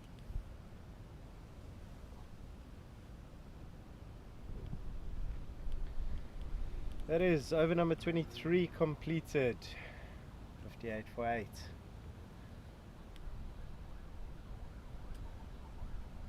It does feel like an era of inevitability. It's a matter of time before these final wickets do fall. And, it's just there's a lot of niggliness with the batting. No one's really looked very comfortable other than Ken for Joseph, to be honest.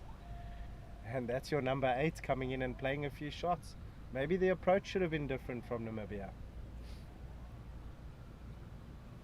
Well, you know, they say you can't truly judge a pitch until both teams have batted on it, so we'll see what happens when Pakistan come in. It's very true. It's very true. The game of cricket is a funny one, and anyone who gets ahead of themselves is a foolish man.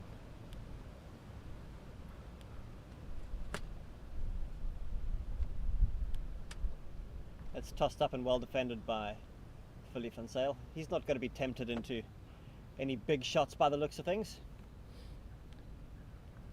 Naeem Tayyab is making sure he gets it above the eye line of Van Zyl, trying to tempt him, but Philippe van Zyl says no.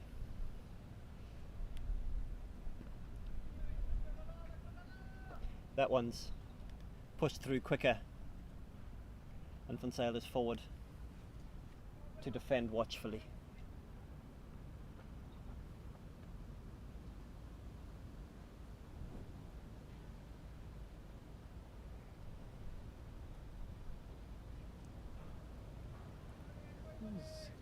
Definitely not looking to go hard at any of these, playing with very soft hands.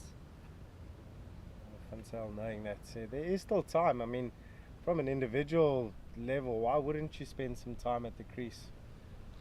You've got more than enough A little bit time. of middle practice. Yeah. Who knows? Open the arms, get a few boundaries on the bad balls.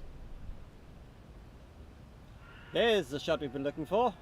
It's a big appeal, and he's out. Just as you're saying that, he plays all round a straight one, and begins the long walk back to the pavilion. It's a well-worn walk so far for the Namibian team. Goodness, the commentator's curse is just it's not the first time today, so probably shouldn't have gone after that one. But miscuing it, and as you say, he's on his way to the pavilion. I think he just picked the wrong ball. It was the quicker, fuller, straighter one that he went for rather than the one that had been tossed up. There's a bit of a jog to the middle here from Namibian number 11. And it is Louis Nokia coming in to round out this Namibian innings. Yeah, it's been a real tricky one for Namibia, and you've seen the sort of difference in class. Really seen this Pakistani bowling lineup, who's been impressive throughout the whole tournament already, and their bowlers have come through to the fore. So just the one wicket remaining now, and be interesting to see the approach. Does he go for a few big ones? Why not? Why not?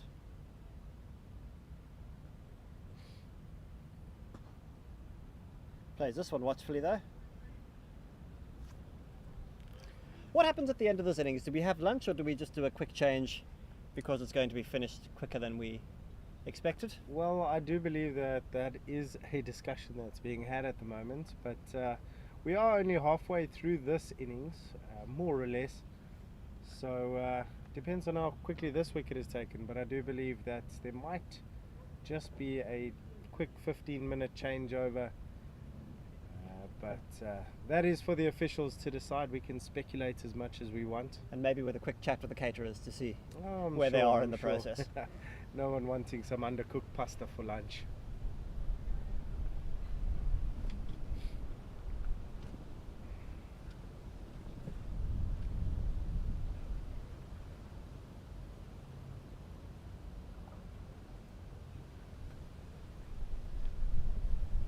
More sharp turn again, which defeats Isidiotitis and the wicketkeeper. Come back for a second. It looks like they're not scared of... oh, there is one short run signalled. Oh, you don't see that often, do you, Doug? Oh goodness, you'd be surprised. I saw something more remarkable than just a short run. We saw 2 short runs on separate runs on a 3. Oh no. And it was actually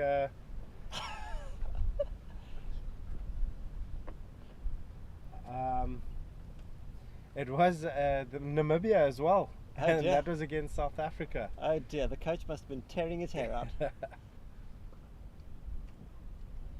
The Namibian side haven't exactly had runs to play with, so you'd think they wouldn't be that frivolous with the few runs that they do get. Yeah.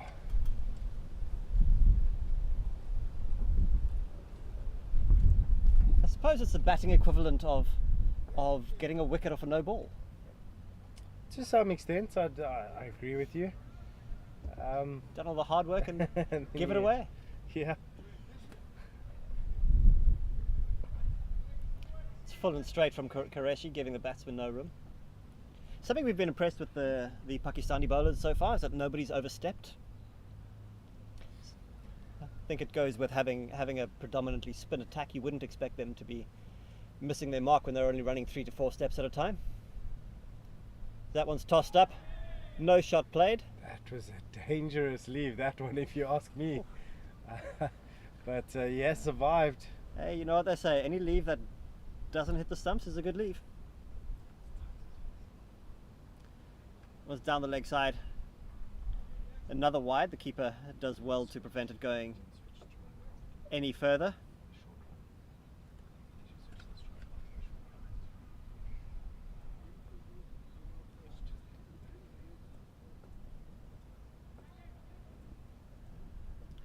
Oh, there's potentially one there, but the Namibians aren't keen.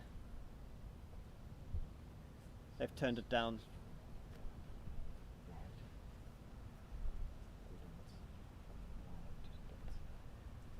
And that is the end of over number 25. The score is 60 for 9. So just the 1 wicket remaining for Pakistan to get. They've been very clinical in their approach today. So I think it's also a good time, if they do manage to finish this up quickly, to go and rest up before the knockout rounds of the tournament.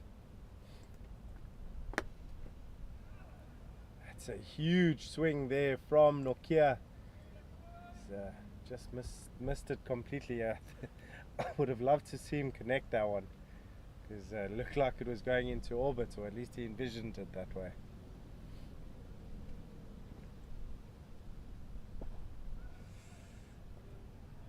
It's a really good effort. It's just been flicked out into the leg side. It's a diving effort, and the fielder has collected that, reeled it in as they've come back for a second. Well, it was quite aerial, dangerous. It was, but placed it just wide of the fielder's right hand. Big news from the Zimbabwe game. Steve Gollan has managed to do what very few people have done so far this tournament, and dismissed Murray Goodwin for 58. So that's a big wicket for Australia. Zimbabwe are 111 for 4.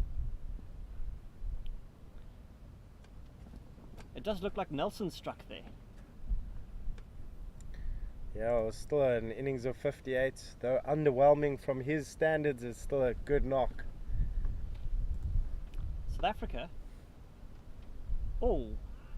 big swing, fails to connect. Just hear a bit of a groan there. Just frustration all around. It's really a nothing ball. Bowlers aren't getting anything out of it. Batsmen are getting nothing out of it. South African team are doing well. Brendan Nash has scored 56 so far, and Craig Lyons is not out on 45, as South Africa have cruised to 124 for 1. Yeah. I feel I need to make sure that is clear, that South Africa are doing quite well, just to calm the heart palpitations that I caused earlier. Well, good to see Brandon Nash back into the side. He's been out for a few fixtures. His replacement, Andre Peters, doing a great job, scoring 250s in the time that Nash has been out. But Nash coming back in, very strong hitter as well. Yeah, he's hit 3 sixes already today, so hopefully a few more from him, and looking like there might be a platform for the bigger hitters down the order. Morne Saliers, Alan Dawson. Can we go look at the England game? What's more context for this?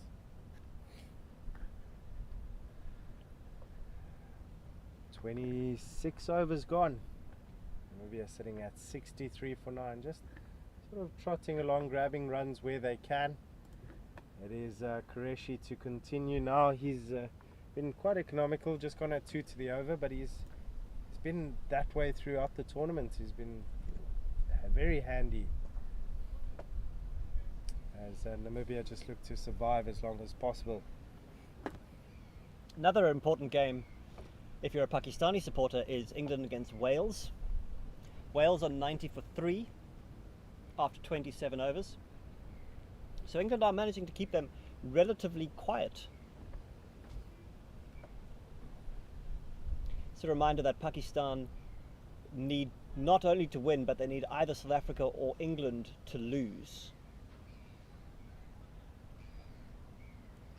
Bit of a scary one there. It's come down the track, has Titus, but Nokia on the other end telling firm no, which was definitely the right decision.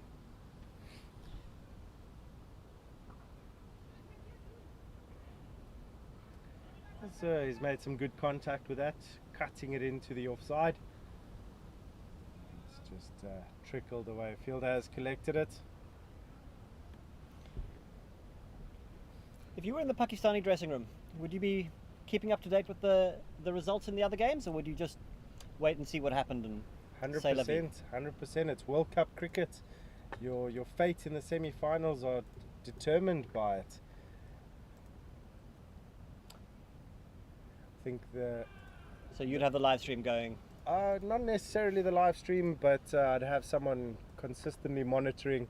Just look, the first priority is that they get the job done today and make sure that they get the result they require, and then just let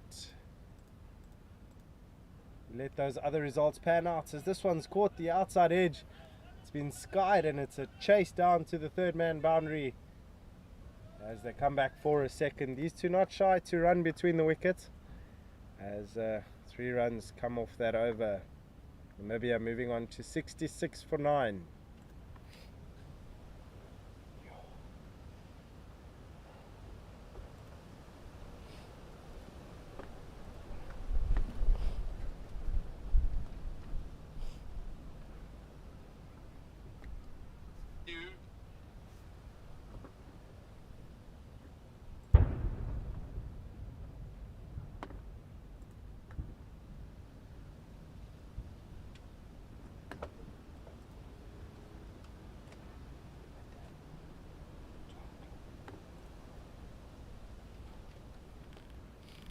Right, looks like Naeem Tayyab to continue. So far he's taken 2 for 4 of his 3 overs.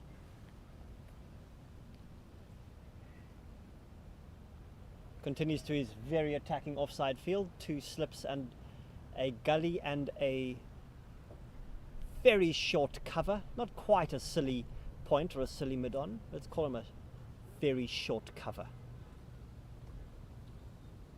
He's showing good flexibility by touching his toes.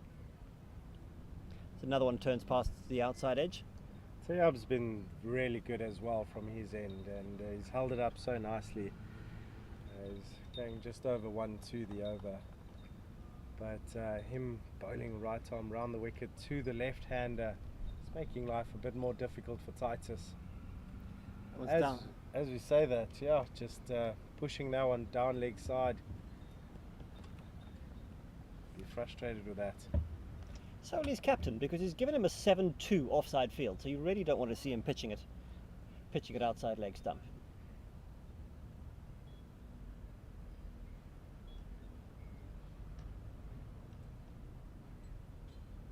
It's tossed up, huge swing as he looks for the drive over extra cover. Well taken by the keeper. There's good turn and bounce here from Tayyab.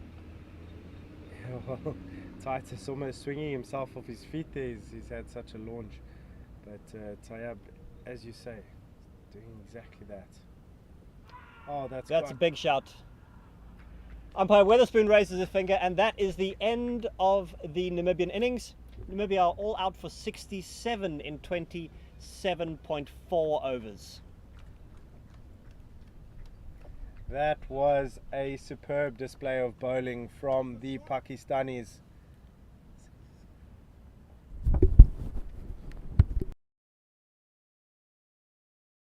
That was a superb display, and Pakistan fully deserving of that target of 68 that they need to chase. For some reason, just looked like Namibia were never able to get going. Batting just not able to kick off from the get-go. They found themselves in a predicament where they were at 2 for 4 and managed to recover to a certain extent. However, it is just that golfing class that sees them bowled out for 67. We'll do a quick recap of the batting scorecard. If you're a Namibian fan, it might be best to not listen to this. Petri Turon was bowled by Barry for 0 of 5. Rudy Birkenstock was caught behind off the bowling of Khalid Hussain for 1. Davy Hartzenberg was bowled by Barry for 1. Piers Lestrange was bowled by Barry for 0 of 3. Milt van Schoor, the captain, was bowled by Asif Hamayan for 4. Francois Erasmus was bowled by Rian Ralph for 11 of 31. Alex Horn was LBW to Mohammad Qureshi for 6. Kenford Joseph was eventually caught by Imtiaz, bowled Naeem Tayyab for an entertaining 18 of 16. Philly van Sale was LBW to Naeem Tayyab for 1. Isidore Titus again was LBW to Naeem Tayyab for 2, and Louis Norkier was not out on 4 at the end. The bowling card: Fawad Barry 3 overs, 2 maidens, 3 for 3. Khalid Hussain 5 overs, 1 maiden, 1 for 17. Asif Hamayan 5 overs, 1 maiden, 1 for 8. Rian Ralph 5 overs, 1 maiden, 1 for 19. Mohammad Qureshi 6 overs, no maidens, 1 for 13. And Naeem Tayyab wrapping up the tail, 3.4 overs, 1 maiden, 3 for 5. That, ladies and gentlemen, will wrap up our broadcast of the first innings, but do stay tuned. We will be back for the second innings for what should be a relatively comfortable chase for Pakistan. And we are at Green Point Cricket Club at the Over-50s World Cup. This is the final round of group games. So and it is hosted in the beautiful city of Cape Town. Stay tuned, we'll be back.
Good afternoon, ladies and gentlemen, and welcome back to this Over-50s Cricket World Cup fixture between Pakistan and Namibia.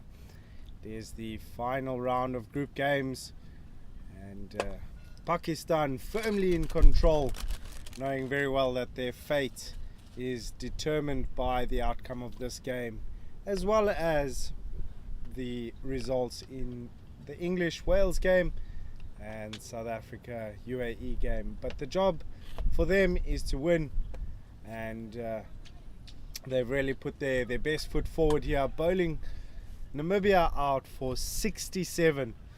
They had them in real big trouble in a position where they were 2 for 4.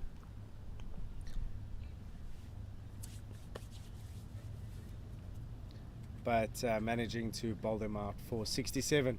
So we haven't gone for the usual lunch break that happens after the first innings, because that first innings wrapped up pretty quickly. We are out to complete the match before lunch.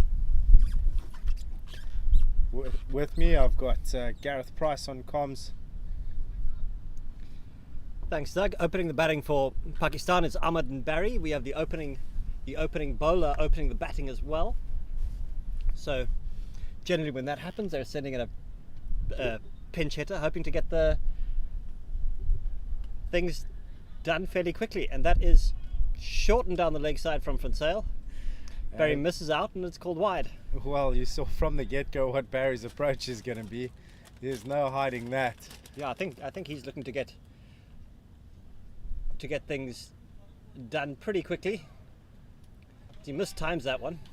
He's looking for the cover drive, but gets it off the inside half of the bat and sort of squeezes onto the leg side of the field. Surely in this scenario, at least take 1 or 2 balls.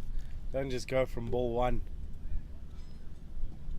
Oh, he's chipped that up and is just short of the mid-wicket fielder, who then gets defeated by the spin, but there's still no run.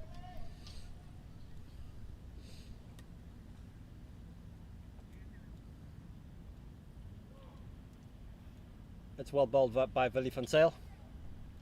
You've got a batsman who's intent on attacking you, but he's managed to keep him quiet for 4 balls so far.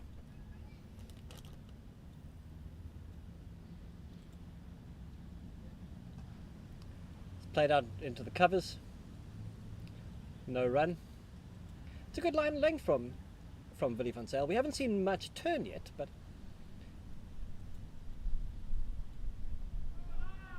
And just dipping down, staying low, as that is the first run off the bat. Barry just sort of guiding that behind point. So it's been a very tidy over from Van Zyl, and well negotiated by Barry. It is Ahmad.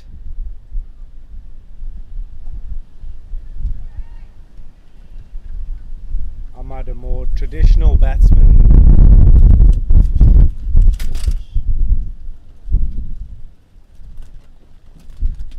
So that is the end of over number 1. Score is 2 without loss. Very straightforward scenario here for Pakistan. It is more a case of when than if. But if you're a Namibian, you're just thinking to yourself, 3 early wickets just can easily sway the momentum in a game, and it is a tall ask, but we'll just see how Namibia respond and react. They do have Kenford Joseph bowling from the far end. the batting hero from the first innings. Let's see what he can do with the ball.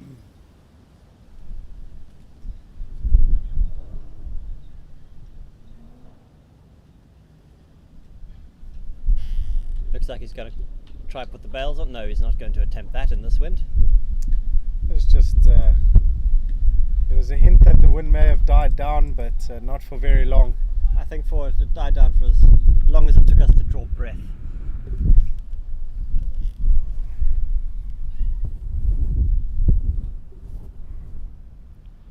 Right, Barry having a look around the field, making sure he knows where his gap is.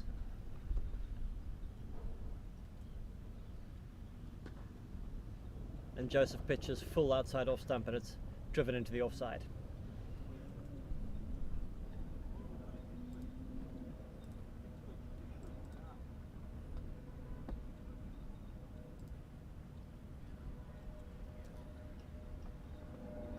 That one just nipping off the pitch and staying rather low.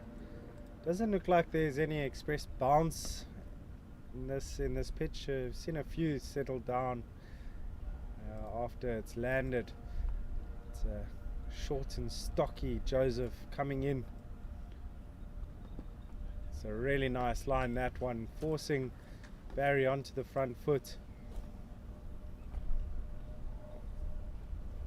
Tidy start so far.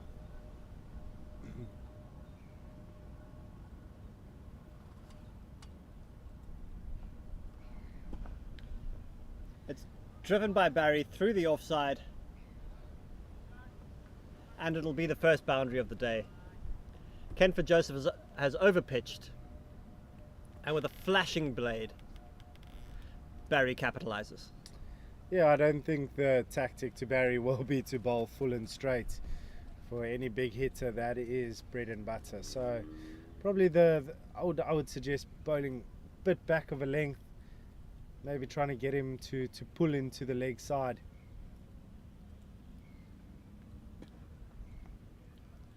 But anything full does seem like it'll be punished. It's a better length there from Joseph, forcing Barry onto the back foot, making him play onto the offside. It's not a particularly aggressive field, there's no slips.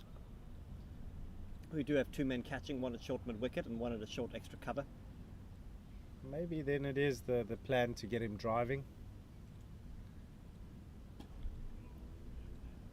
Once again, ball just skidding through, not taking off. Maybe that's another reason why there's no slips in place, because it probably wouldn't carry even if there were. We did see two not carry. So that is the end of over number 2.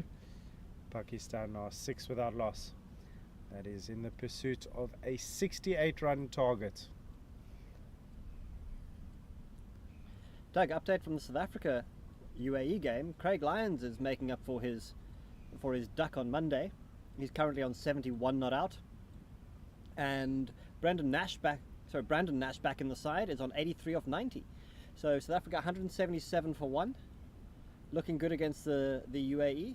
Not so good for Pakistan, unfortunately. Yeah, that does look like it's leading towards the England-Wales result, which will probably have more of an impact for Pakistan, as it doesn't look like UAE will be able to get a result against South Africa.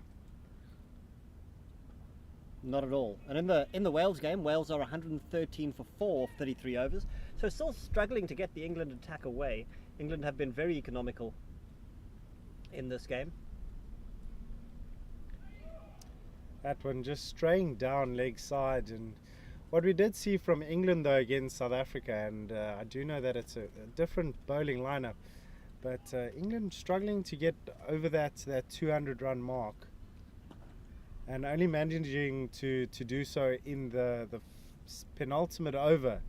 So if Wales can get to a 220 score, which may seem unlikely at this stage, then it really does provide a good game to determine the outcome of this.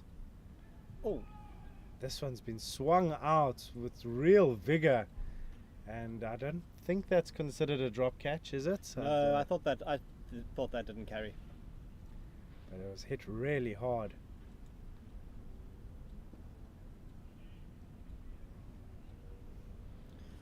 I think England, with the likes of Giles Eccleston and Steve Chapman, after the way they played on Monday against South Africa, they showed they know how to pace an innings. They showed they know how to play under pressure, and I think a must-win game is exactly what those two gentlemen will be looking for, and where they can show their true colours. So my money at this point would be on England to see that through.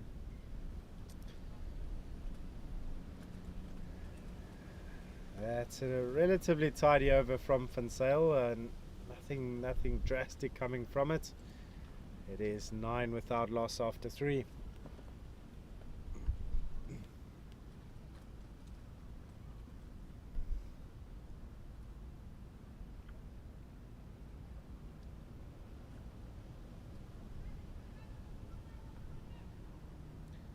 is a very quiet Namibian side at the moment in the field. You hear the odd clap and encouragement from here and there, but it is a position that they almost seem to have accepted.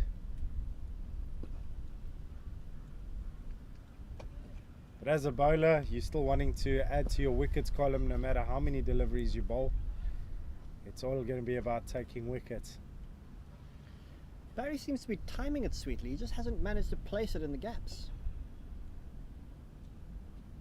Is that when he cuts away behind backward point? A wristy cut shot. And that is his second boundary. Well, Barry's just heard you and said, "Excuse me, sir. Yeah. Have a look at this." Don't think he was impressed with that. It was a really nice looking shot. I mean, he's rocked back there and cuts it relatively late. And fielder managing to just collect the ball, as there was really no chance he was going to reel it in. Timed that very well. As I say, it was 4 from the moment it left the bat.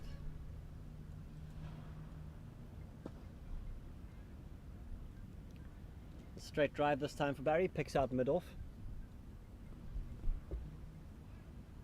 Kenford Joseph's goes a little bit fuller than the previous delivery.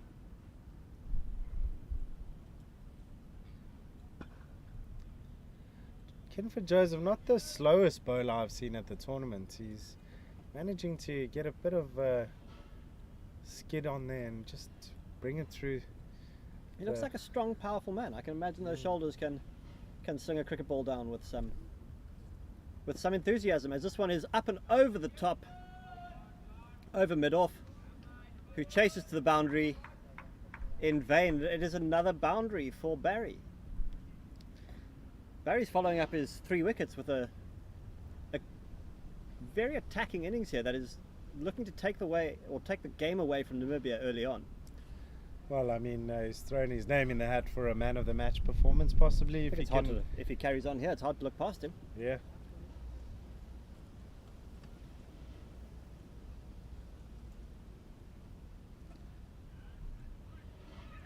They've snuck through for the single.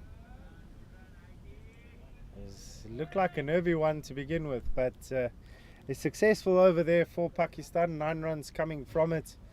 They've moved on to 18 without loss. They're just 50 runs short.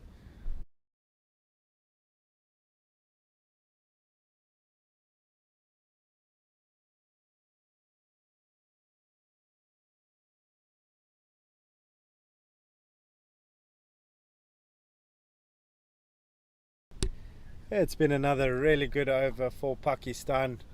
Sorry for the slight intermission there, little break in connection. But we are back, 9 runs coming from that over as well. Pakistan cruising on their way. Barry now on 20 of 22 deliveries. And they require 41 from 240 deliveries. I think that's relatively realistic. I think it should be a doddle. Indeed. We haven't seen a 6 yet today. I wonder if Barry can give us one of those. Well, we'll see. There is a change in bowling now, so how he takes on the new bowler is another question.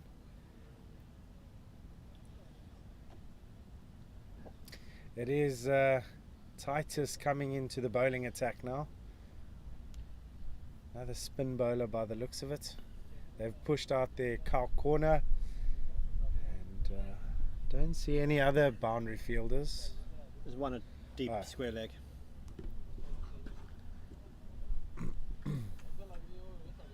Barry doesn't seem like he's going to be tempted into anything agricultural. He's playing proper cricket shots.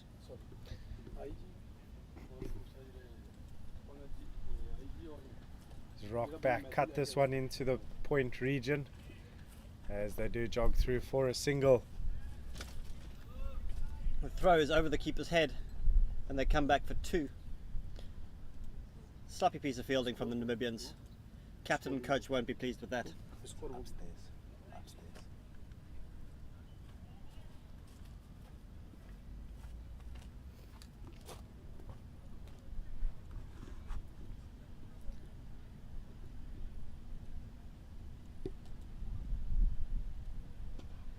Well, it's really nicely bowled. It's made him look quite uncomfortable. One of the very few that have.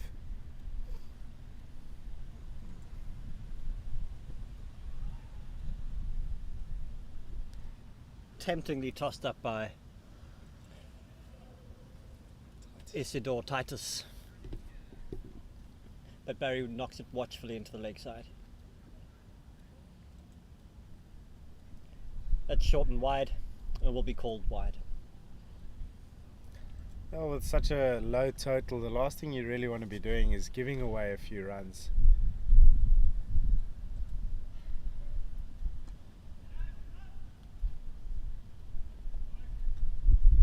It's neat fielding by Namibia. There was thoughts from Pakistan of taking one, but saw the fielder pouncing and decided against it.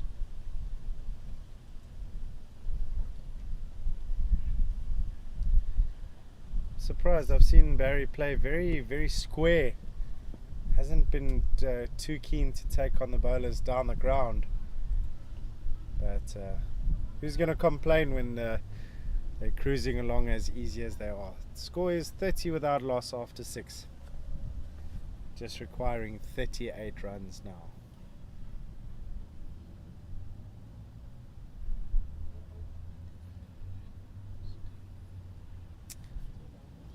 Captain continuing to bowl Van Sail. He's gone for 14 in his 3 overs, so not particularly expensive.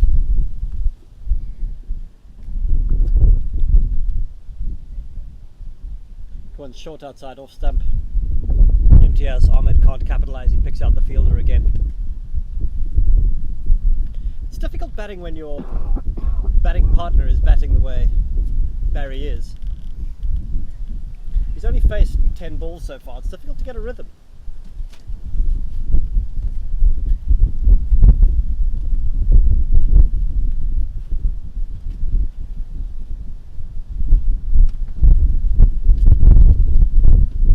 I think he'll be content here just to play the supporting role to Barry.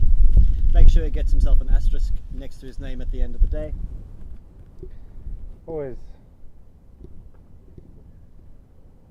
nice to get a bit of a nod out, boost that average up. Been very controlled so far from Pakistan. That's tossed up.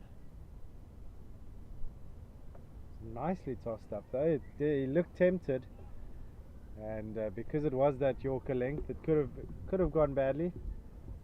It's managing to get bat on ball.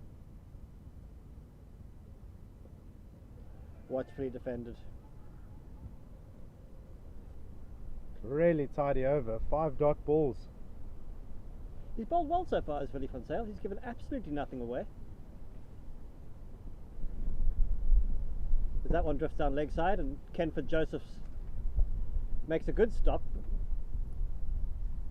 Throw isn't his best, but the backing up is good from Namibia. And that looks like a maiden over, is it? It is indeed. First one of the innings. Very well bowled, Willie van Sail.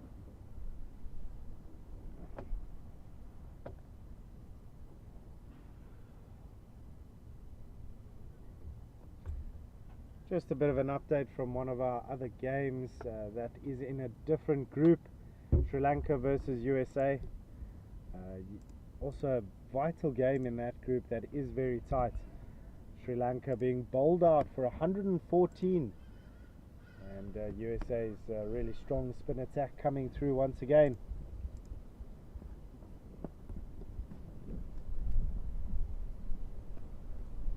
That's crunched into the offside, but big boots put in the way. Very well fielded.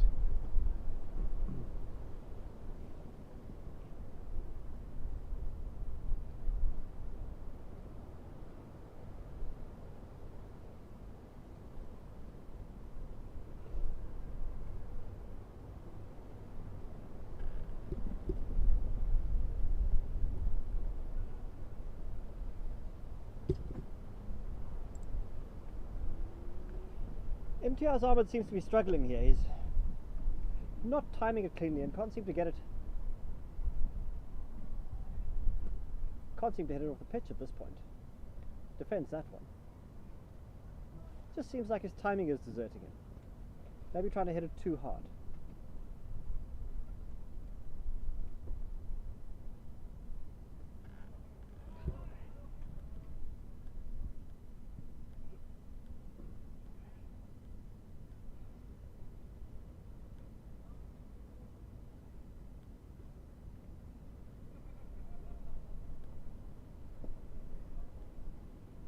It's pushed out towards mid-off, who's a little bit deep. And they'll scuttle through for one. Brings Barry on strike for the last few balls of this over.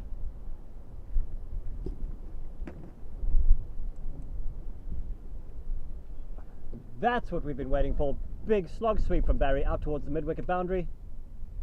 But there's a man out there who keeps it down to one.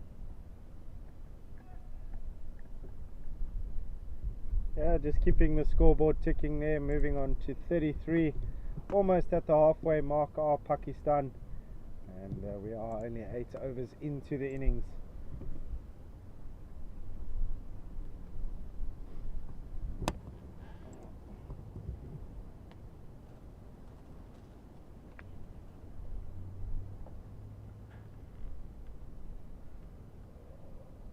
Van Sail to continue after that maiden over.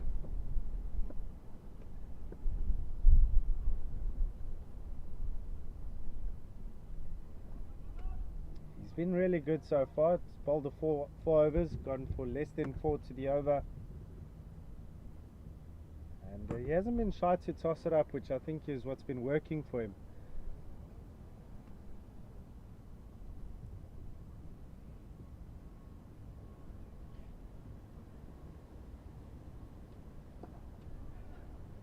Driven hard by Barry. Seems to come off the knee of the middle fielder. Bounces to mid-on. That'll be a painful one. Yeah, he'll feel that tomorrow. Oh, game of cricket, not necessarily for the light-hearted or faint-hearted, goodness.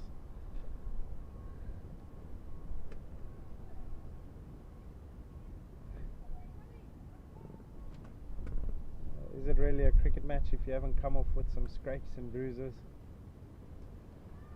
This one's pulled into the leg side and it's brilliantly executed. I think we've put the curse on Willie van Sail here. We've just been talking about his excellent line and length so far. Just dropped that one a bit short, didn't he? But normal service resumes. He's back on the money, and Imtiaz Ahmed is defending watchfully. That one's a full toss. It's swept out towards the square leg boundary and will again be 4 runs. Imtiaz Ahmed is finding his touch at last. I thought that was a really good shot. It was aerial, but timed that to absolute perfection. And once again, just the one bounce to the boundary. And Pakistan cruising now on 42 without loss. He's got that very wristy sweep that we associate with Pakistani batsmen. You can see it's not a big swing. It is a flick of the wrist, and he hits it really very hard. subcontinental as a whole. You can see he's grown up playing on spinning pitches. Oh, that's well bowled from Isidore Titus. I was jagged into him and just forced him to play that late. You see Barry was opening himself up, looking to give himself room to play through the offside. He clearly favours the offside, but off spinner jagged back in and cramped him. That's so well bowled once again, beating the outside edge. Almost looking like he bowled the wrong one there. Either that or it just stayed straight.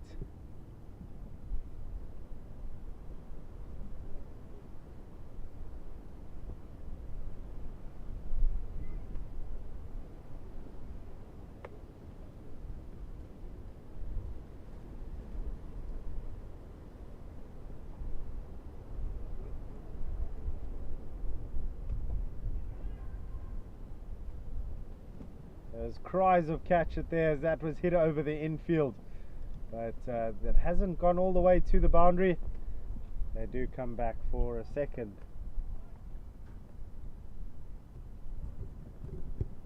Just a bit of a release shot in the over. Titus had built up a bit of pressure, but connecting that well enough to clear the infield.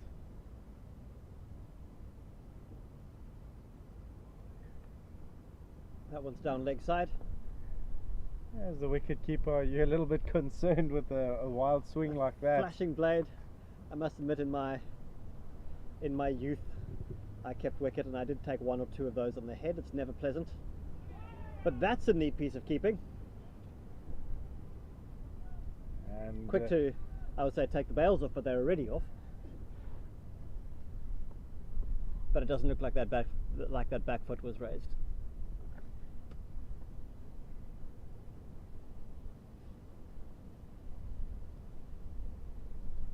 Oh, that's a big swing. It's missed leg stump. It's missed the wicketkeeper. goodness me, that was That's so through for a well bye.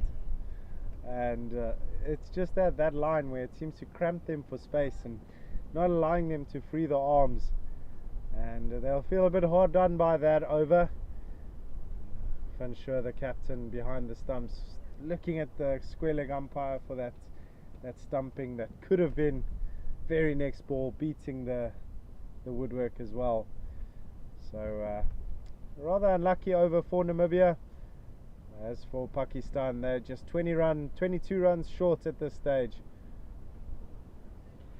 Judging by the way Barry played in that over, I think he's been given the signal that the caterers are ready and the Pakistani team are hungry. Well, there is a change in bowling now, so I'm sure he's hungry for a few wickets himself. It's the end of Willie van Zyl, who bowled 5 overs, 1 maiden, took none for 23. I think that final over just sort of ruining his figures a little. A little bit. He did bowl, I mean, he's bowled 21 dot balls out of his 30 that he bowled, so that's a really good effort from Willie van Zyl. It is now the new man, Louis Nokia, coming into the attack. Also relatively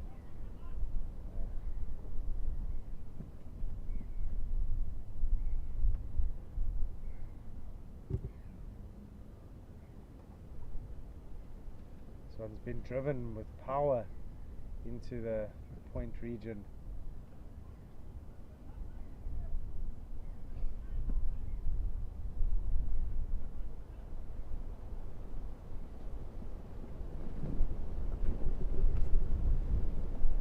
That's short and wide, and Barry with a cut shot, but he can't beat the fielder.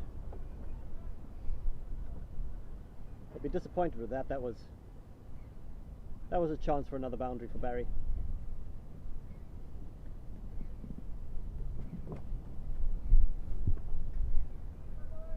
That's the line of length Nokia will be searching for. Just drawing the batsman forward. Gives himself a chance that if one moves in, moves away, he can get the LBW, can get the bowled, and get the feather through to the keeper.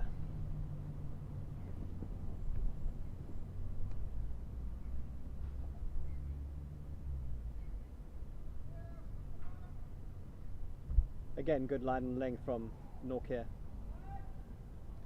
Tidy over, 4 dots coming from it. Can he round out the over?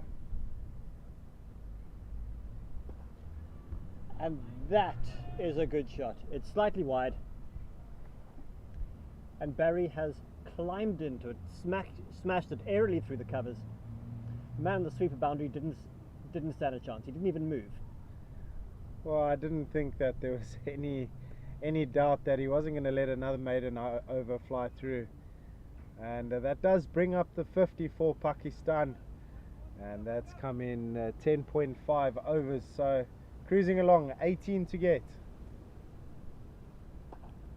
Another cover drive, but this one will pick out the man on the boundary. Fields solidly and throws it in with the help of a teammate. That is the end of over number 11, 51 without loss.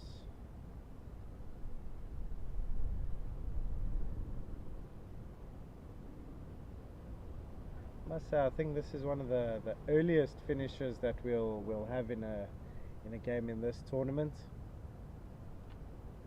It's been a very competitive tournament all around, and I've seen many games go to the dying overs of the fixtures. Well, that's what you want, and it's a great advert not only for cricket but for over 50s cricket as well.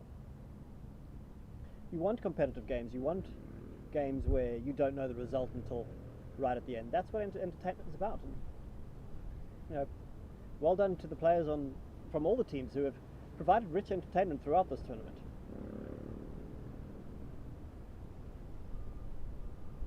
Titus continuing. He's gone down on one knee.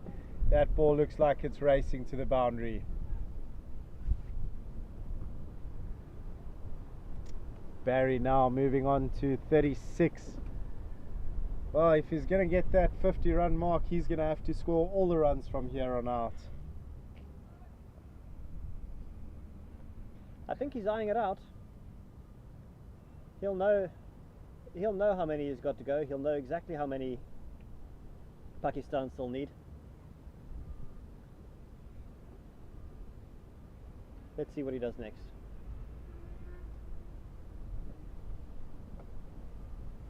It's guided into the offside and there's no run. Barry seems to have both the power and the touch game. A couple of neat little late cuts and well, a big shot, but that's very likely going down leg side, and umpire Weatherspoon seems to agree with the signal of his right hand. But I was saying about Barry, he seems to have the touch game and the power game. We've seen him hit it hard through the offside, hard through the leg side. But also some dainty little cuts into the backward of square region as well.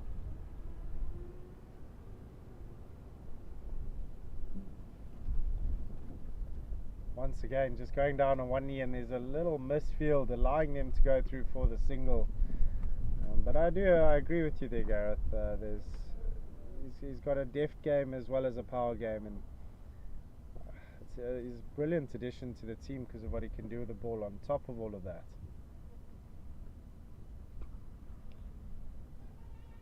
Looks like being an absolute nightmare to bowl to. Don't really know where to bowl to him. That one was just a bit wide, and I think Titus got away with that.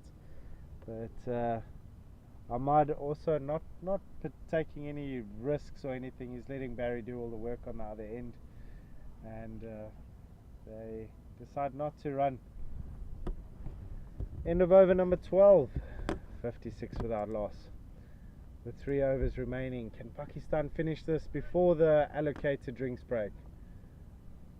It's got a lot to do with how Nokia does bowl in this over. There are chances that it might be finished here, but he'll be looking to avoid that. 12 to get.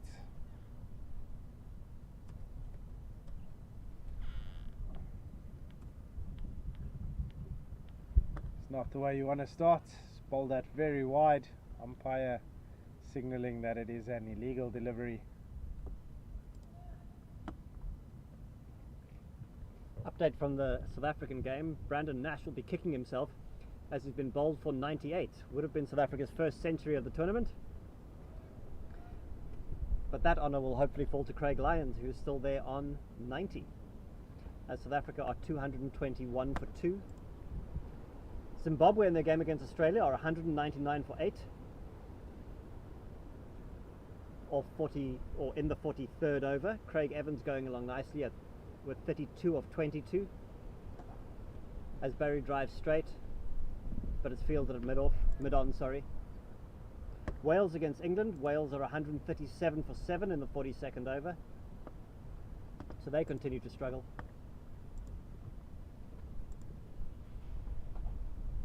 He's had a big drive at this. Really Birkenstock getting a foot in the way. Been a good over once again from Nokia, but it was the 5th ball that disappeared previously. Does he succumb to the same fate?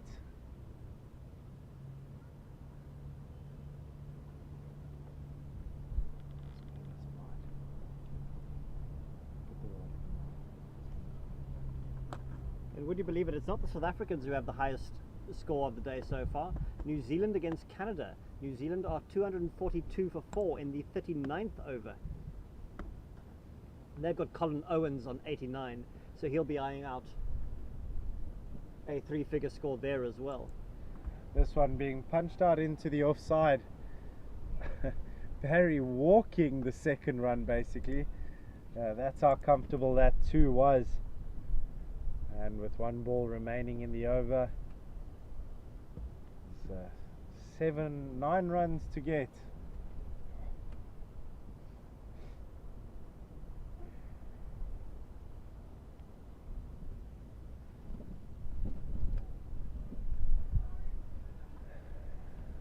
It's a neat piece of wicket keeping by Van Square, the captain. Ball's wide outside off stump and he's shown a quick pair of hands to whip off the bails in case Barry had lifted his foot. This is the end of over number 13. 9 to get, 59 without loss.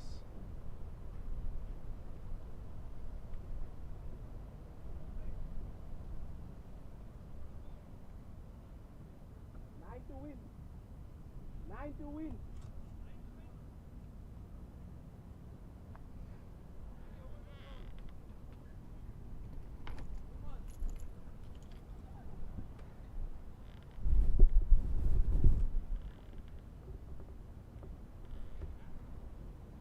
13.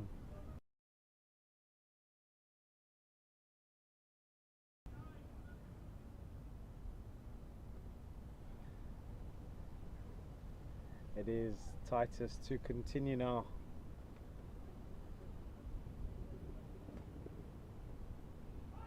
That's really well bowled. He's been very exciting.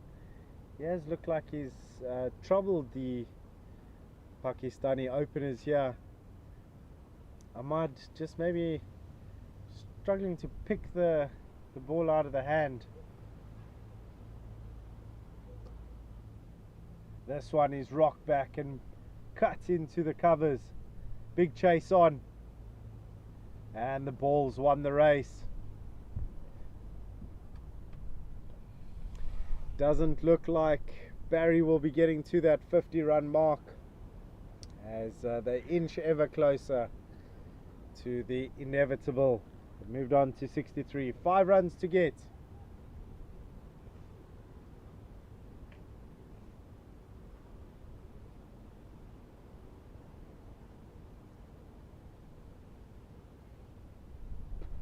He's gone back. He's hit this high and handsome. Is it all the way?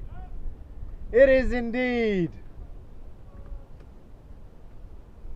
That is the end of this fixture. Pakistan, a resounding win, a dominant win, a commanding win, and doing the job against this Namibian side, who unfortunately have fallen to their 6th defeat out of 6 in this group.